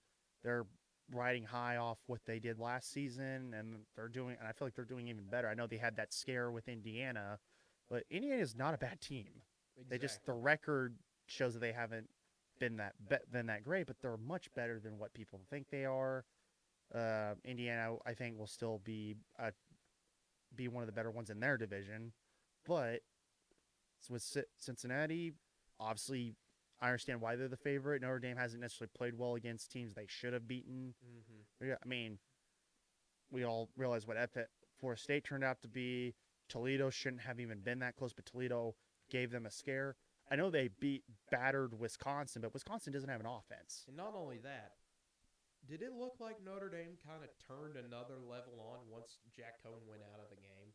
Yeah. It kind of looked like they played a lot better when he. And that's not to say Jack Cohn isn't a good quarterback or anything. He can do his job just fine. But, Yeah. I mean, if I'm Notre Dame, you got Drew Pine. First of all, you got Pine and Cohn, which is always funny to think about. But I wouldn't mind seeing him get some more play time. I mean, he looked pretty good in the limited time we saw him. He was able to, run the ball and throw the ball and make Wisconsin's defense, who looked elite all game, look questionable for a few minutes. Yeah. And then, of course, you get 2 pick sixes and walk it off. But yeah, but it's mainly just Wisconsin. I think just Wisconsin, just because who they play. Wisconsin doesn't have an offense, really much of an offense. Played bad. That defense played well for the most part, but Notre Dame just was able to through the air and the run game just worked out really well. But this one's just a tough one because it's like I think we both know Notre Dame can play better, but they really doesn't really feel like they played anyone that's really been that good. Mm-hmm. I mean, Wisconsin being overrated, and just the 2 teams they played earlier on, just like why did they struggle? I mean, it feels like Notre Dame does this every year, though. They have that 1 or 2 games that make 0 sense. And then in November, we're talking about, like, look at that, though. Look at the – and no one ever pays attention to it because they forget by that point. True, but I think this will be a huge game. Mm-hmm. Desmond Ridder is the player to watch for Cincinnati. He's a great quarterback that we don't talk about that much, being a group of 5. I'm sorry, Power 6 is not a real thing. I know the American Conference tries to make that a thing. No, it's not a thing. They don't have enough teams in the nationally ranked. They don't have enough teams in the conversation to make that a conversation. No. But I did like they were talking to Desmond Ridder, quarterback for Cincinnati, before the game about like, well, the crowd noise is going to be something to be interested about. And he smiled at him and said, it won't be a problem for that long. So he's pretty confident in his ability to get points on the board. I'm very rightly so. He's a really good quarterback. It's a Cincy team averaging 43 a game. They will score. They will score. They will score, and they will score a lot. And I'm not sure how we'll see how Notre Dame's defense responds. Mm-hmm. Will they shut him down or will they struggle the entire game? And I believe Jack Cohn is going to be back for Notre Dame. I'm not sure that's the best decision personally. I'd like to see more of the Pine kid, but that's the kid. Like silly names. That might be that's the guy. That's their guy. They went with. That's their guy they went with, and I think it backfires. I'm taking Cincy. I'm taking Cincy. I think Cincy gets the big win they need to push them. I think Cincinnati fans finally get their dream of getting revenge on Brian Kelly in some way after he left them to go to Notre Dame. And I think Bearcat Nation will be very happy, and we get to have the legitimate conversation of should Cincinnati be in the playoffs. I think I know because obviously the way their conference is, all Cincinnati they will have the marquee win. Yeah, they have the wins. They have what they need and for their non-con. I think if they get this, and they run through the rest of their schedule, I don't see how you don't put them in, even if it's as a 4. Exactly. I don't see how you just don't do that. Then again, you have other teams that could say, well, we played better quality opponent. Well, more quality wins, you could say. Yeah. But I'm like, the American is not a pushover conference. You have a lot of good teams. Solid teams. There are solid teams. You have Tulsa, that's good, though. Obviously, you got UCF. I mean, Memphis usually is pretty good. Houston's not really that good this year. Well, they're still there. They might That's be. Still a known brand, though. Is kind of the point. I know Houston hasn't played well, but it's like Houston can still give you problems. They can, but it's just a matter if they do. But anyways, I think Cincinnati gets what they need out of this one and take it. Yeah. Now it's time for me to make my first bold take of the day with Ole Miss and Alabama. Ooh. And my bold take is Ole Miss drops 40 on Alabama. That is my boldest take. That is my bold take from this game. Matt Corral He's great quarterback, folks. He's the Heisman frontrunner technically. Technically, over Bryce Young. We're going to see the top 2 quarterbacks in the nation, according to them, which I think that's a pretty fair assessment so far. Yeah, that's Spencer fair. Rattler not playing that well. DJ Uiagalelei for Clemson not playing that well. I mean, it's really just those 2, and that's it as of right now. Right now, we're going to see sparks in this game. This is going to be a really fun game, and I'm really excited to see how this happens. I still take Bama. Also. Bama's a 14.5-point favorite. Over under of 79. You don't see that a lot. And this will be an absolute fun game to watch. If you remember last year's game between these two in Oxford, where it felt like they were never going to stop scoring. I love that type of stuff. I know a lot of people don't. They're like, we need defense. You don't need defense when you got this good of an offense. No. It's pretty much like that. I mean, when Ole Miss is basically, obviously I know the whole point is to outscore, but when they can literally do that, just outscore everybody and just throw 6 on you within a blink of an eye. Oh boy, this is going to be a high-scoring game. I know this will be a very fun one to see. I think Alabama takes it. I think Alabama's defense just does enough to keep Ole Miss from hanging more points. I honestly think it'll go a bit like the Florida game. Alabama's going to punch Ole Miss in the mouth a few times.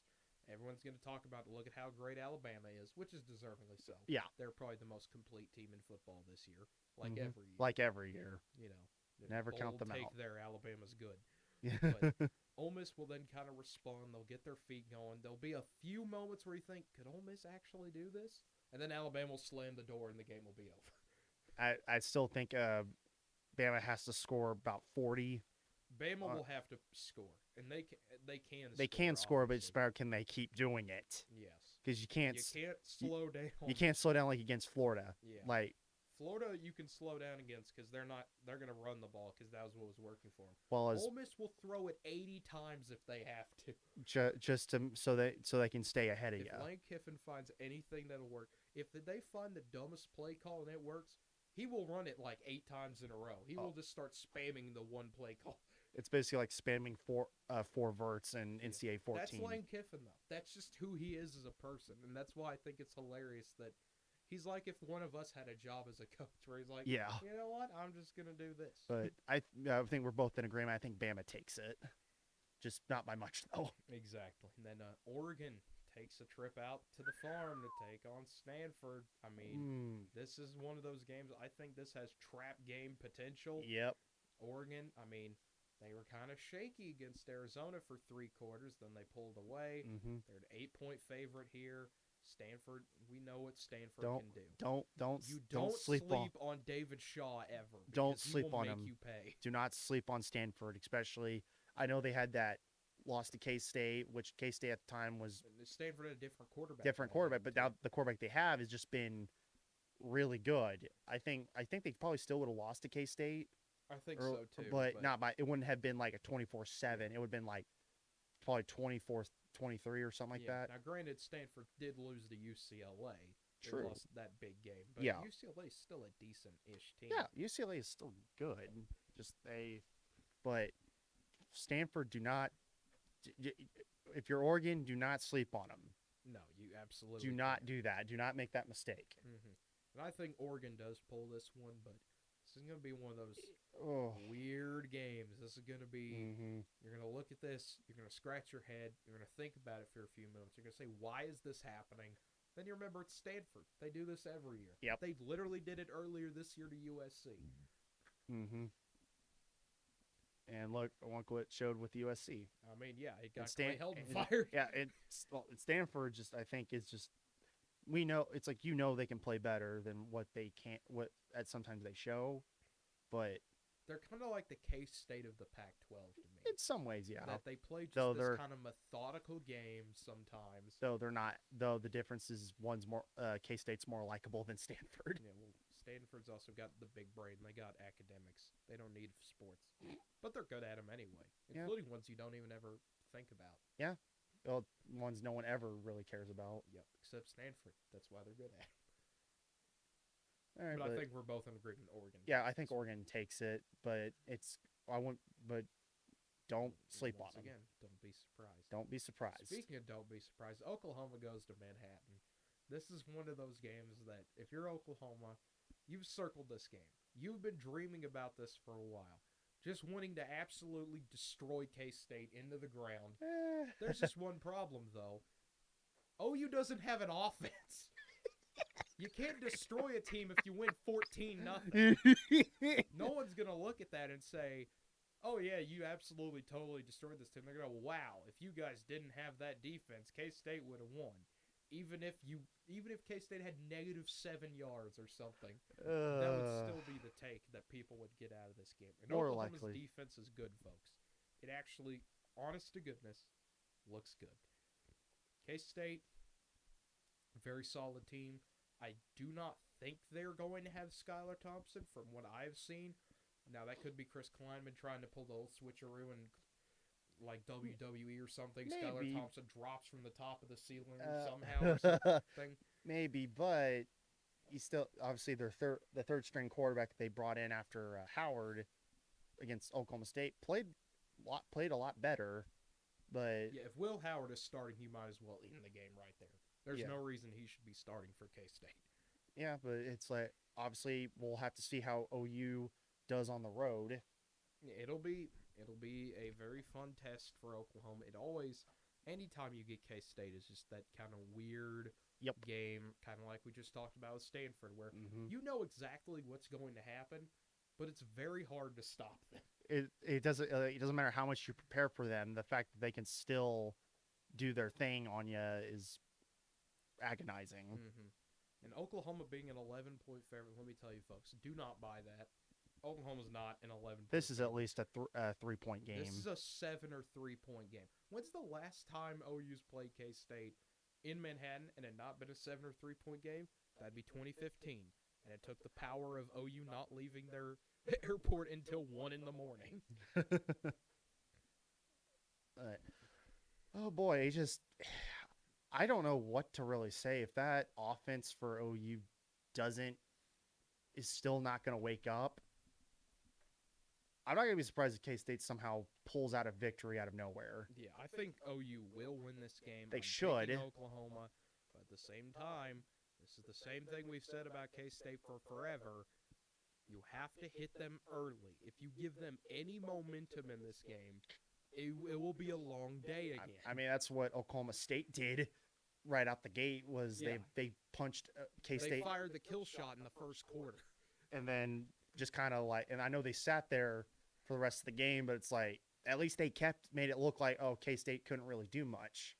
But it's like if OU's defense still does what they do, and the offense just does enough, they should win this game. Though, and personally, in my opinion, with the talent gap there is, OU should win this game by a lot. But we know they're not going to because they haven't done it against worse teams than K-State. All I ask for is, can I see one Caleb Williams package? Just one. It's not going to happen. One time. I just want to see him come out there on like a 3rd and 1 and just have him run. Just do what you used to do with Belldozer. Obviously, Lincoln Riley was not here for that, but just you have that guy. You have a guy that can do that. Use him. You used him against Tulane. We all know we have a package set for him. Please use it. I still don't think that will happen. I mean, for you guys, it'll just give you guys a reason to go, hey, we should play him. Yeah, I mean, it'll be another reason so that we can start booing him again when they play bad. Probably. But I just, for more or less, it's more of a safe pick as much as I would like to call and do an upset. I'm still going to pick OU because they should win. But I'm not going to be surprised if K-State pulls one out if OU's offense still continues to struggle. Yeah. The thing is, the run game, they didn't really run the ball very much last week. I think they should have ran the ball more because I think they had some success doing that when they did run it. I'd like to think that, but obviously they didn't run it. They hardly ran it, so I can't say much. As Rattler should be throwing a lot better. I mean, if you look at his completion attempt ratio, he's been good the whole year. Yeah, he's still very accurate. It's just Some of the mechanics are still like, why are you throwing off your back foot still? Why are you throwing into spaces? Please stop throwing into triple coverage and double coverage. Drake Stoops is literally wide open, 30 yards down the field. There's a reason that we're very upset with you.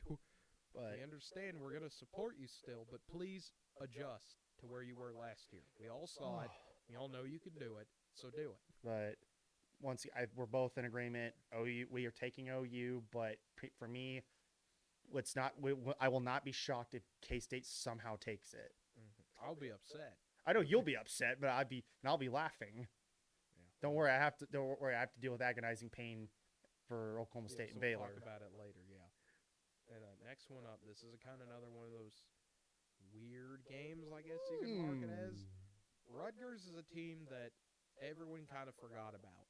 They're 3-0 to start this year. They were decent last year in a COVID year. Yeah. Most people are going to say it was a COVID year. Who cares? They care. They nearly beat Michigan last week. Obviously, Ohio State and Michigan, two completely different teams, two completely different styles.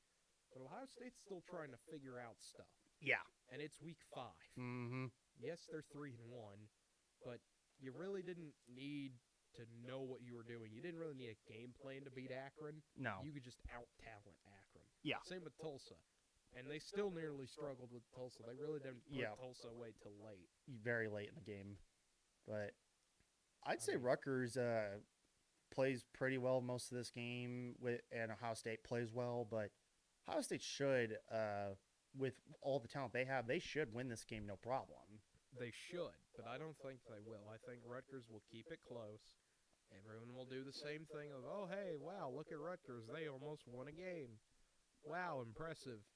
And everyone will kind of treat them like Kansas still, even though they really shouldn't. They shouldn't, because at least Rutgers is winning games. Yeah. Kansas hasn't won. Ohio State being a 15-point favorite, I'm not buying that personally right now. But yeah, I wouldn't buy it either, but I think Ohio State still pulls out the victory. But Rutgers are probably going to give them some problems. I think so. I mean, Rutgers can just do... I mean, because Ohio State doesn't run the ball first. They're not a run-first team. No. They like to throw. So it's going to give Rutgers plenty of time to actually do something. Because when they played Michigan just held onto the football almost the whole time. So it made it more difficult for Rutgers to really do anything. Yeah. But it's really weird. Just still weird talking about Rutgers actually being competitive. It really is. It's been a long time since I've ever thought of Rutgers being a good team. Yeah, it's been a while. It's definitely been over a decade. It's definitely ever since they entered the Big Ten. Mm-hmm. But next one up here, Florida takes on Kentucky. This is always one of those cursed matchups if you're Kentucky, where for a long, long time you could do everything right in this game. And something goes wrong. Yes, and I think Kentucky is one of those weird teams this year that you look at their record, you say, oh, they're 4-0, but you look at who they've played and how they've played. A 6-point win at South Carolina, a 5-point win over Chattanooga, a 7-point win over Missouri. Now, yes, you beat Louisiana Monroe by 35. Congratulations. Congratulations. It doesn't mean as much. But Florida looks very good this year. Yes. I mean, whenever you only lose to Alabama by 2, that usually is a pretty good benchmark. Hey, you're probably pretty good. Yeah. I would agree with that assessment. I would think Florida's going to roll in this one. Kentucky's going to do what they usually do. They're going to exist, kind of. It's like, I know it's like one of those things. I know people are going to be like looking at Florida like, oh, Florida's going to probably might batter them, but I'm going to kind of take a step back and be like, Kentucky, because the way this game has always been the last few years between these two, Kentucky, I think, will give Florida issues most of this game because Florida just does this for some reason. Though I'm still going to pick Florida to win because just the way the history has gone. Yes. I would not. It's not going to be surprising if this game comes down to the wire, like it did. It's done the past few years. Exactly. I mean, this is always one of those weird games that you kind of always know how it's going to end. Yeah. It's just, in what weird way will Kentucky lose this time? Exactly. Will they only have 10 guys on the field on defense again? Will they miss a 25-yard field goal?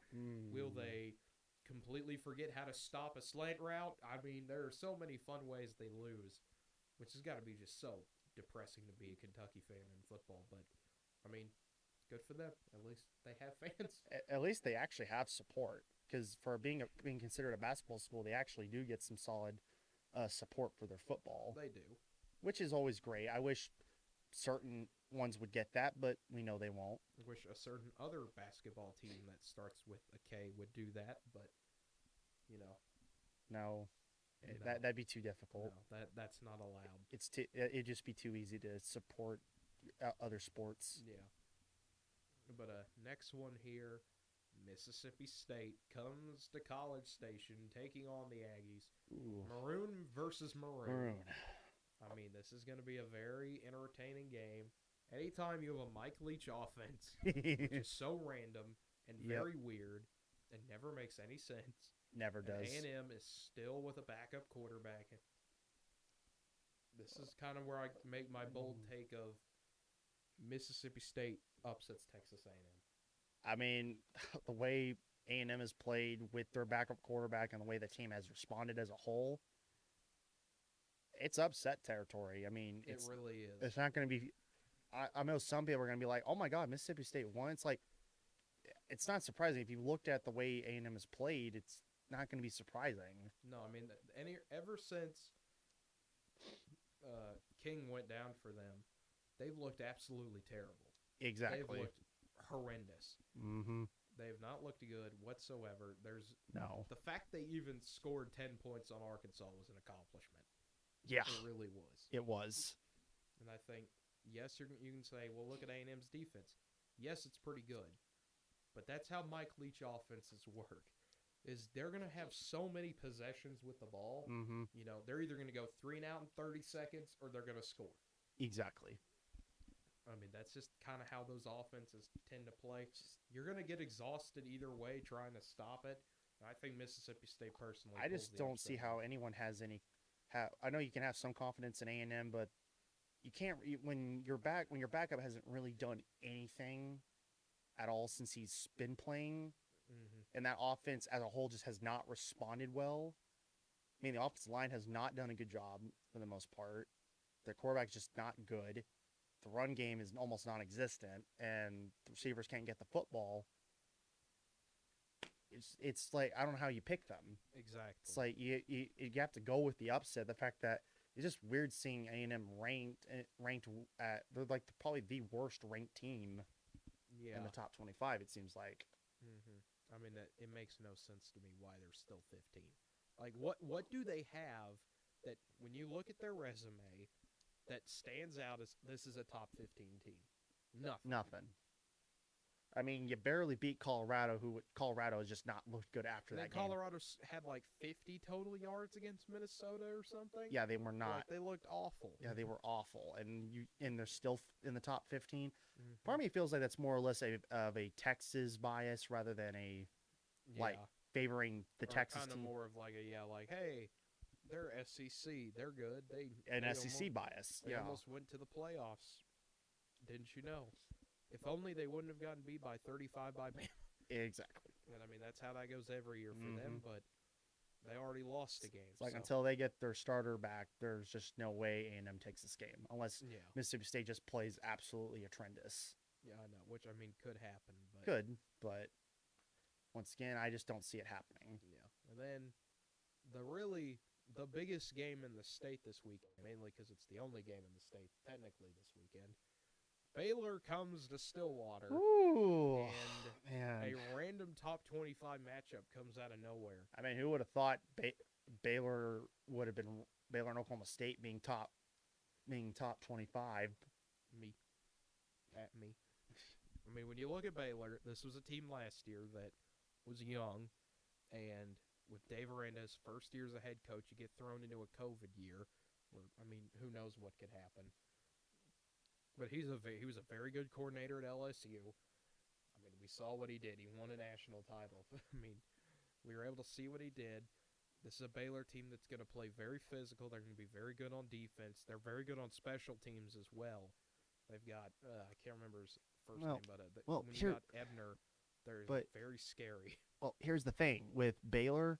I mean, obviously, your first game of the season, you don't play. You barely beat Texas State.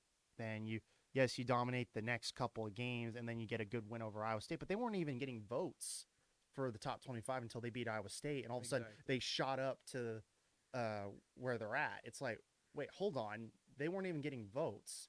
There are other teams that were getting votes that didn't even get a shot to get in the top 25, and they just shot straight out. I mean, for granted, that was a great win against over Iowa State. Don't get me wrong, but it's just weird how they all of a sudden slingshotted to a top 20, 25 matchup with Oklahoma State. Oklahoma State obviously beat K-State and won convincingly against them. Now, for granted, they didn't score in the second half, but they won. They already won right out the gate by jumping on, and they were in case they just didn't play well offensively.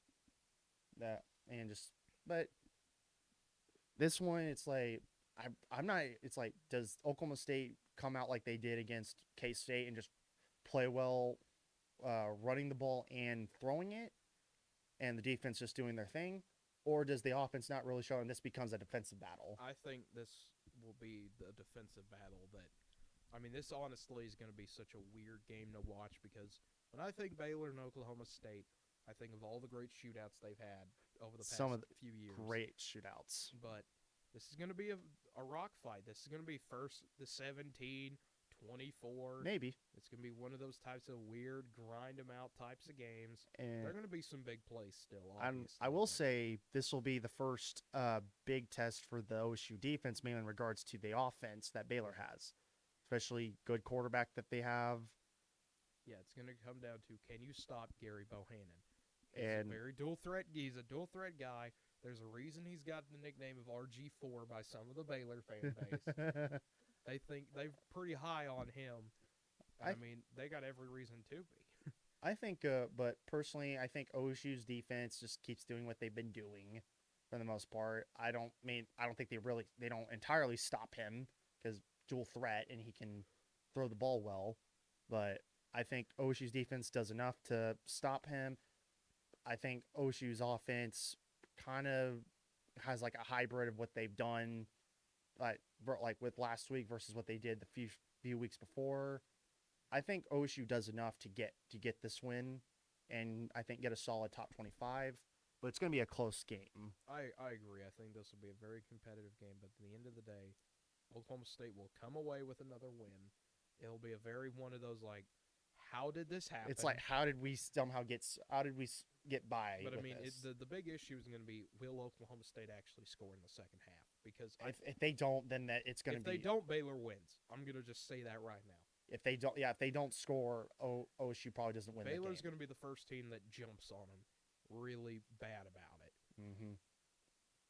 But what time is the game at?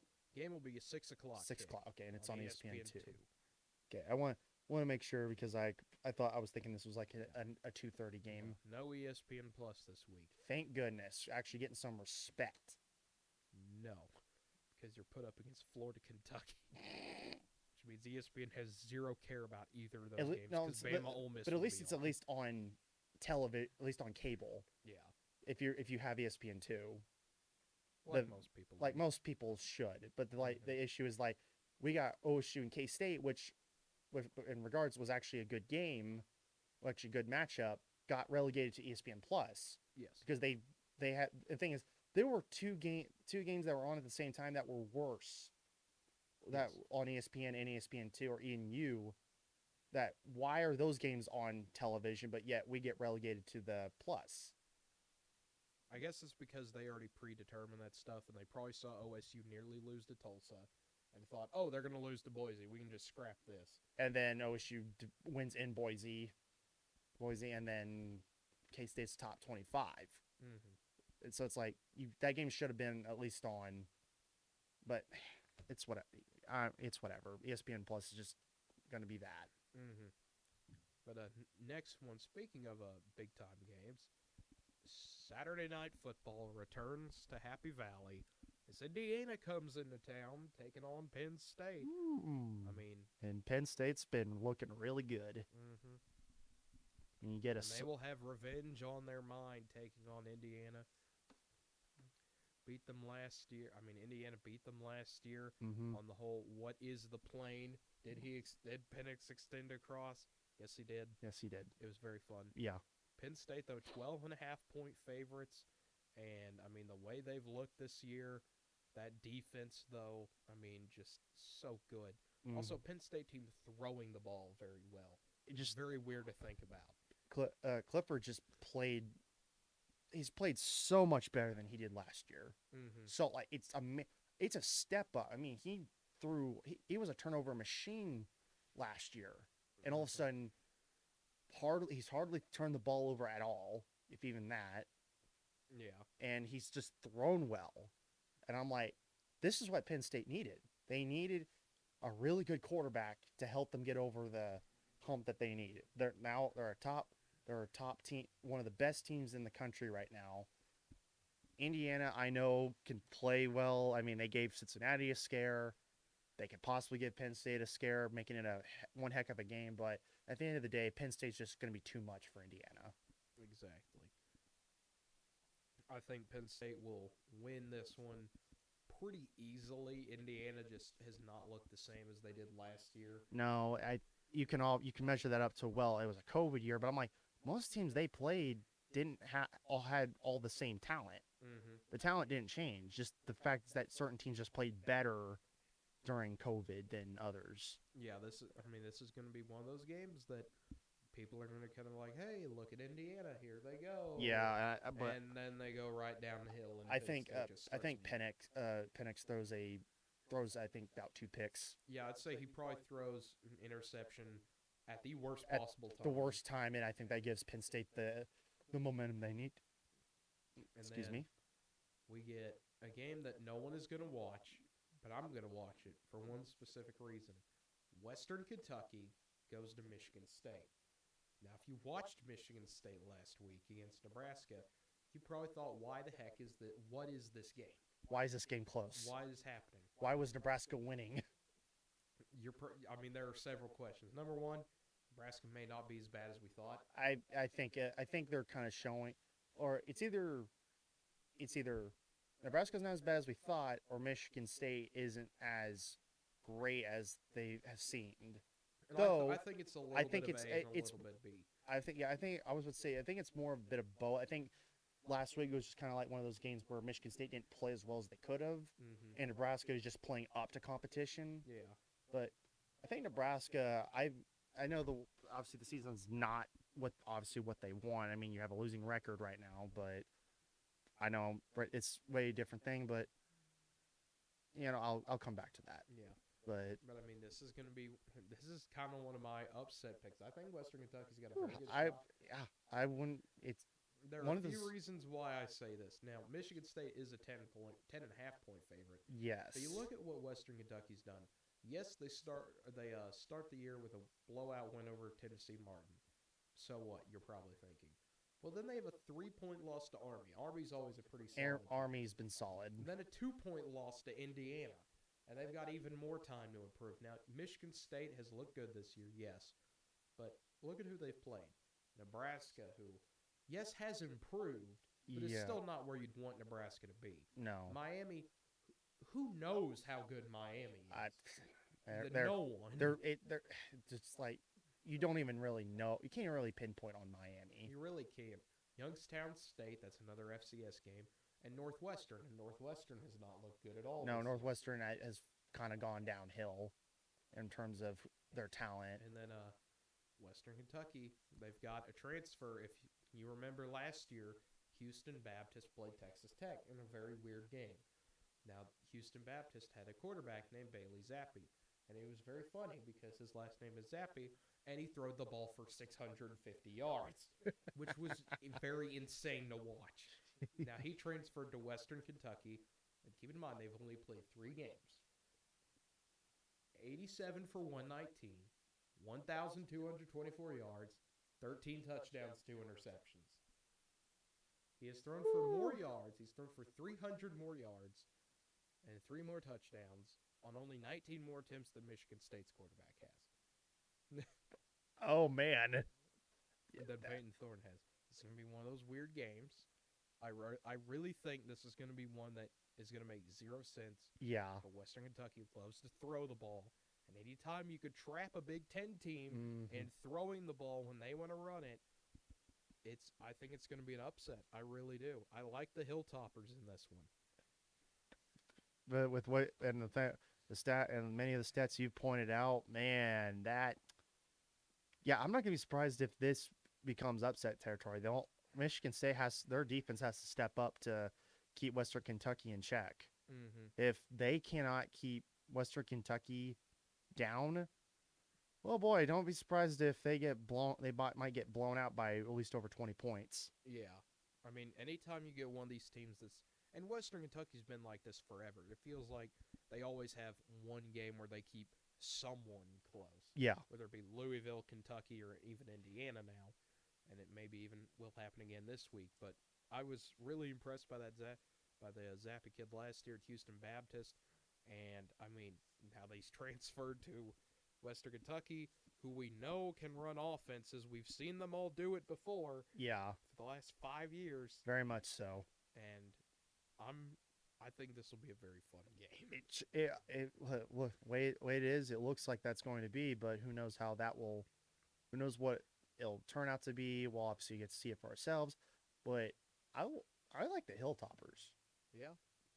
Like, I mean, I think, how can you not like the Hilltoppers? They have the greatest mascot oh ever my God. in Big Red, who is just a big red blob of nothing. No one knows what he is. No one knows what he is. Not even the school knows what he is. They don't even know what he is. The school doesn't know what he is. Mm-hmm. Yeah, I'm going upset here. All right. And then next game up, I think we'll both probably agree on.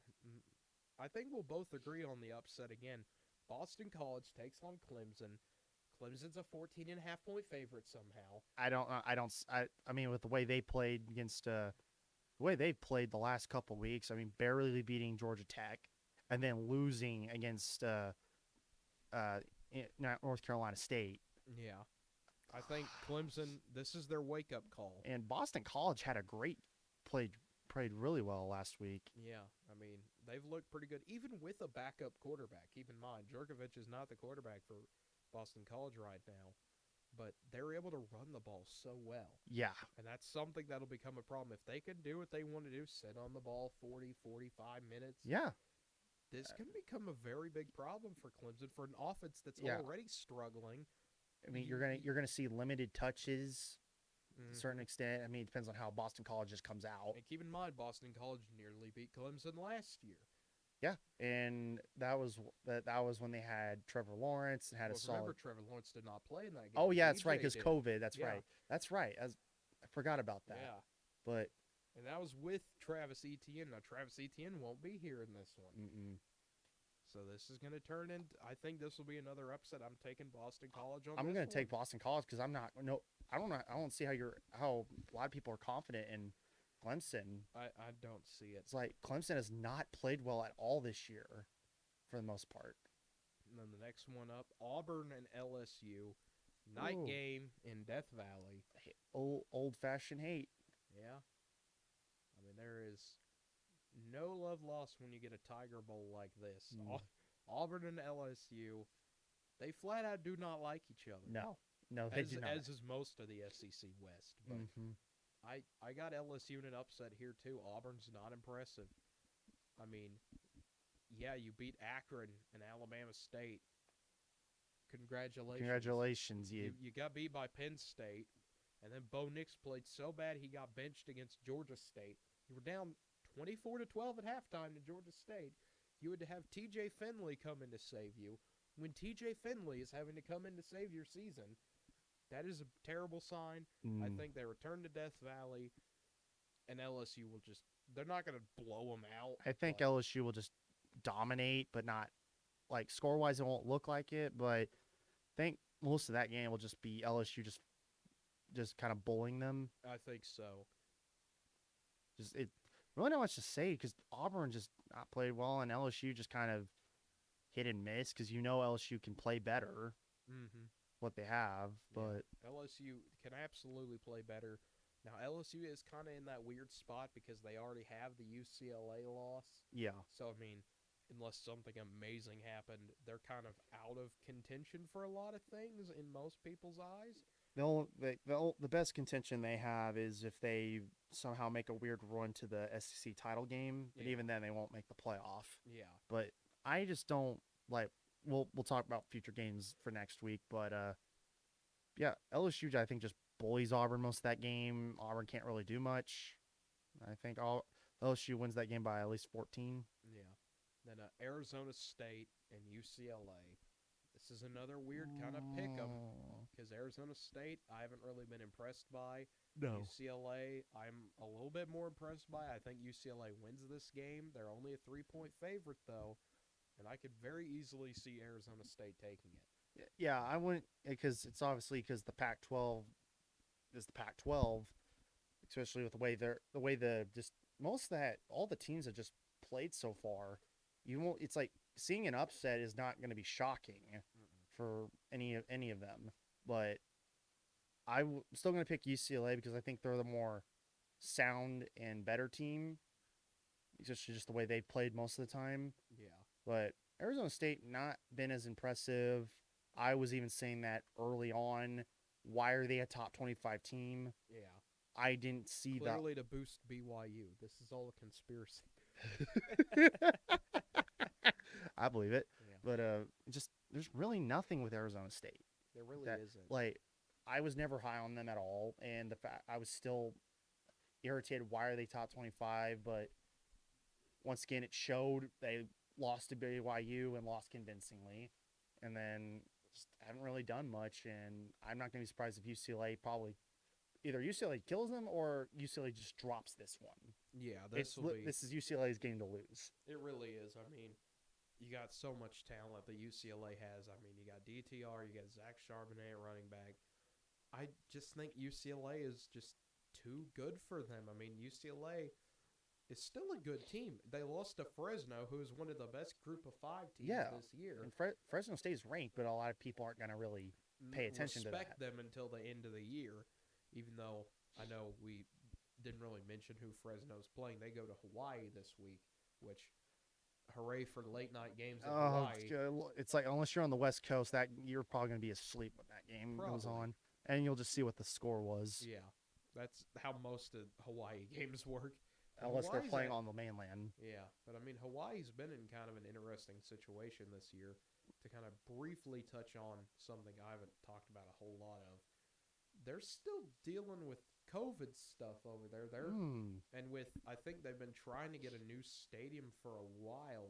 Yeah, because they've been playing in that Hawaii stadium, right? They have been, but this year they changed it. They're having 0 attendance, and they're playing at the Clarence T.C. Ching Athletics Complex, which is actually, I believe, their soccer field that they've converted to football for this year. Well, that stadium they've been playing in for a long time is just falling apart. Exactly. It's not great environment to play in. So obviously what they're doing is like, let's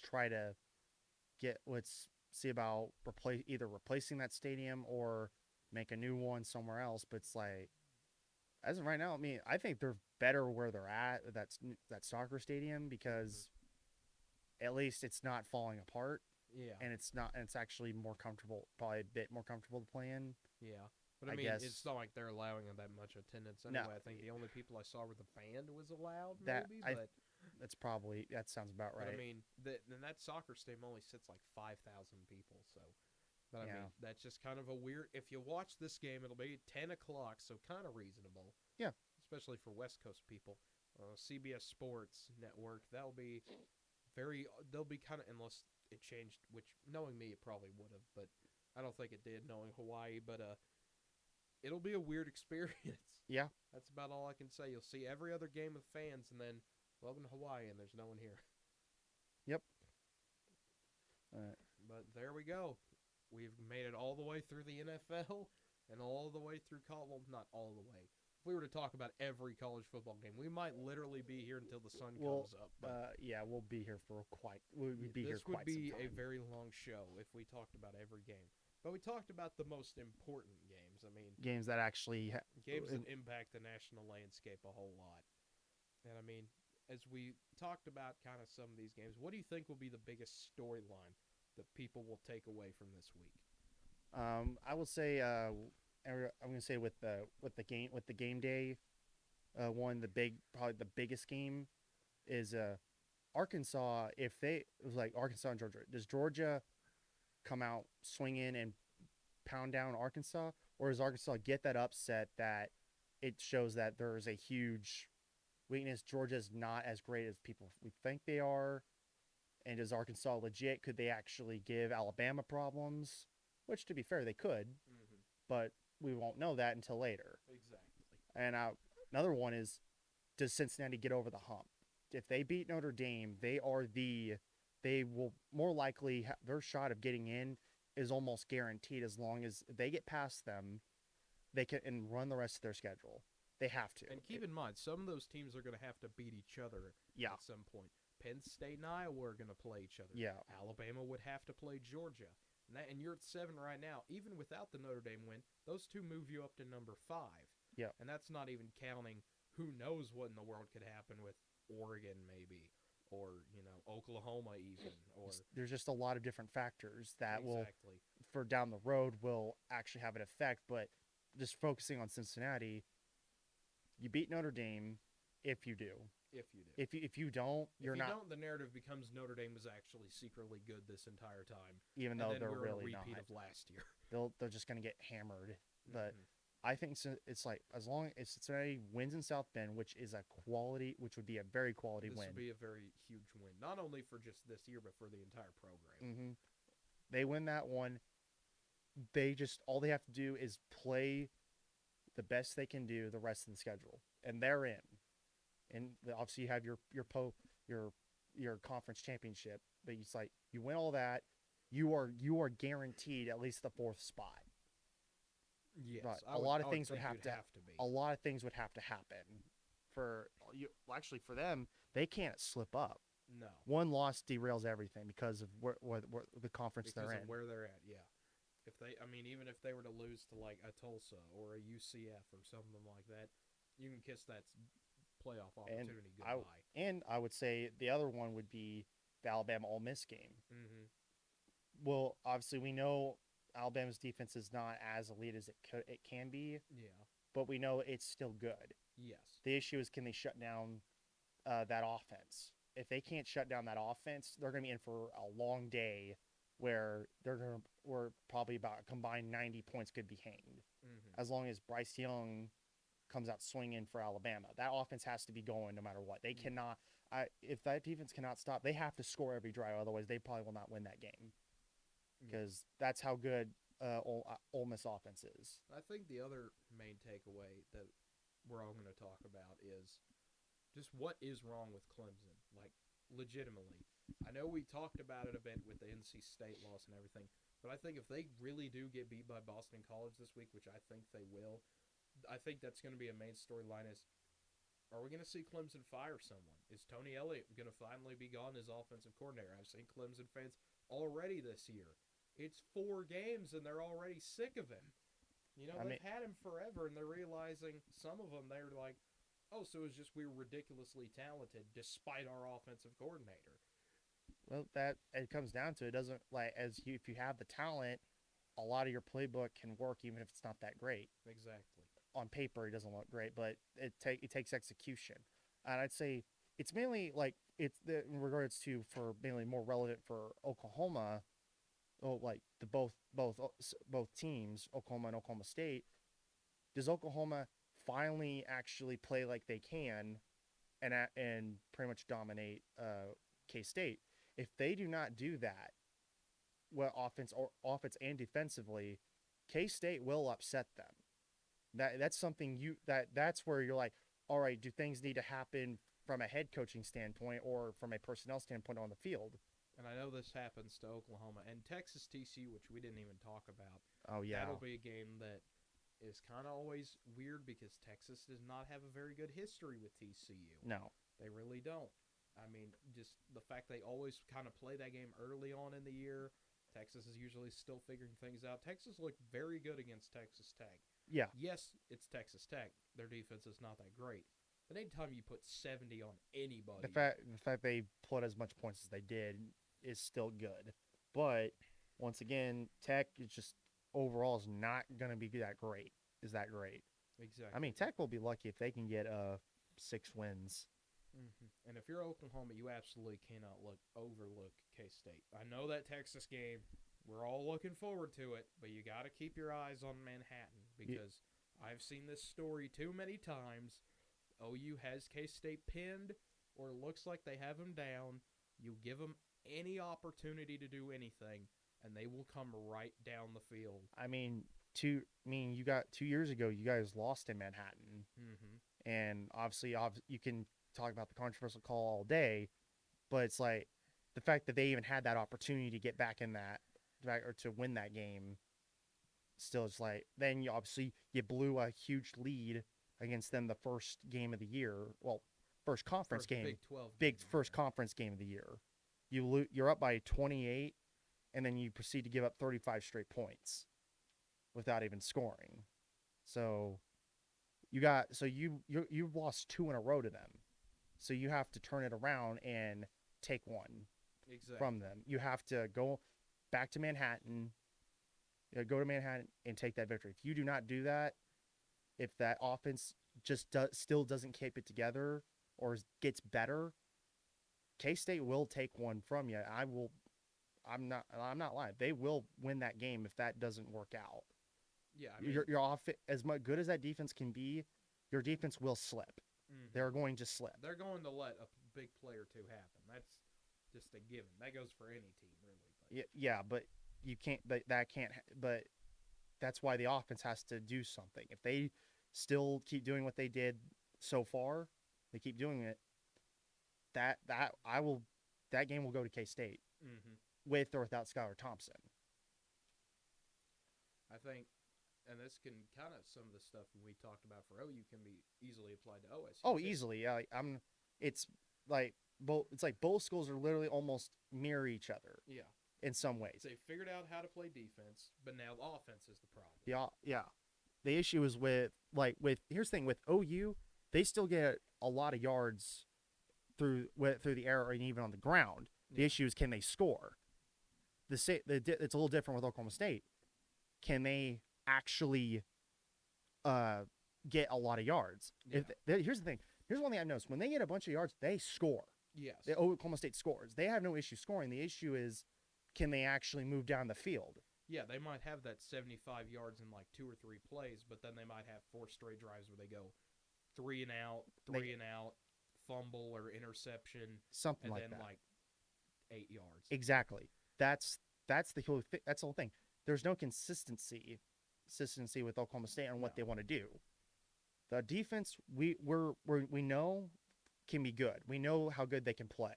I know they've had a few some of their better players are injured, but those backups have stepped up and have played well so far. The issue is obviously how are they going to handle a dual threat quarterback with Baylor? Yes. Baylor has played. I know besides that first game, they've played well ever since, and they played well against Iowa State. Almost choked it. They could have almost choked it away, but they didn't. I mean, they only got a 2-point victory. Yeah. But that's all that matters. So, that's how that works. And a win is a win is a win. And they won, and they were winning convincingly, and then Iowa State just kind of made that game close. But that's the thing you got to worry about is can the OSU defense keep doing what they're doing and make life difficult for their quarterback. If they do that and make him force him to do things he shouldn't be doing, you win that game even if you don't score as much.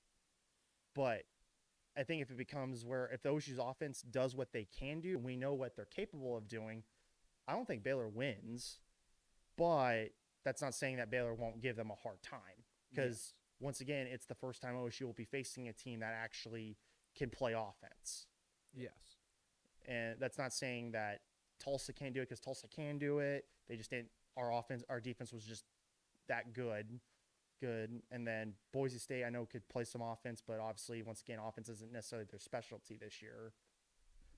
It's really weird because obviously people are still divided on who they want as the quarterback. Right now, it doesn't matter. What matters is can we just score? I'll take whether it be Sanders doing what we know he can do. He can run the ball and throw it well because he threw over 300 yards against K-State. We know he can do that if he do it consistently. And Illingworth can play well if he can have blockers. And the line's been blocking much, much better. I mean, the run game has opened up. I mean, you had 200 yards against Boise State for Warren, and he ran over 100 yards against K-State. So this team is better than what they've been showing. It's just a matter of can they do it. Yeah, it's can they continuously improve week after week. And they've been getting better. The issue was... They have, yeah, absolutely. The thing is just Sanders, obviously, he had no receivers in that game against Boise State, so we understood why he didn't really throw it. But, I mean, when your run game's working so well, why throw it? Yeah, why would you throw it? But and I think it'll be interesting to see not only, of course, Oklahoma and Oklahoma State, but everyone how they improve this week. I mean, exactly. Anytime you get to see any improvement in any team is always a great thing. Mm-hmm. Or sometimes you see your team go down, and it's like, what in the world happened here? Exactly. But I mean, it'll be another great week of college football. But in regards, from a fan perspective, taking myself out of the Oklahoma State shoes for a second, from a fan perspective, whether it be with OU and OSU, those games, both teams could lose. Yes. With that, we know it can happen because the way both teams have played and can play, but they can easily win their games. Yes. OU, whether they still struggle and get that close victory again, or they dominate. We know that kind of OSU can dominate if they can stay consistent on both sides of the ball. I mean, they pretty much dominated K-State most of that game.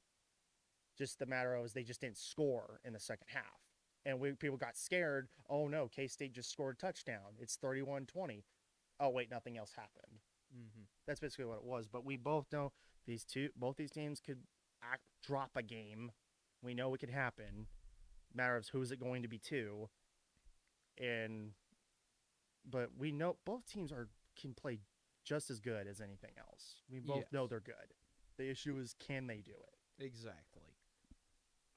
And I think that's really a good place to end it for this evening, as we already have college football games going on. Let's actually check real quick. Since Virginia and Miami started almost an hour ago, with the 6:30 kicking with the NFL game about to start that we talked about with Jacksonville and Cincinnati, let's actually get a score update if we can real quick before we go off the air here.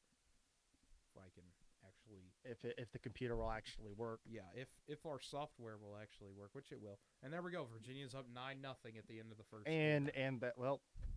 The U is still not back. And Miami has a new quarterback in. That's an interesting story that I guess we need to keep an eye on. I'm guessing King isn't playing. I don't know. Yep, he remains out. He got a shoulder injury, sure enough. Oh, all right then. There we go. So Miami's just having all sorts of trouble. And the thing is, Miami came into this season being hyped up quite a bit, and then that happened. Yeah, I think that's about as good of a place to end it with. Yeah. One team surviving and one team struggling. That's how it always seems to go. Pretty much, that's how it is. That's football for you. And for Connor Gray, I'm Cade Kennedy, and thank you for watching. And have a great night, everyone.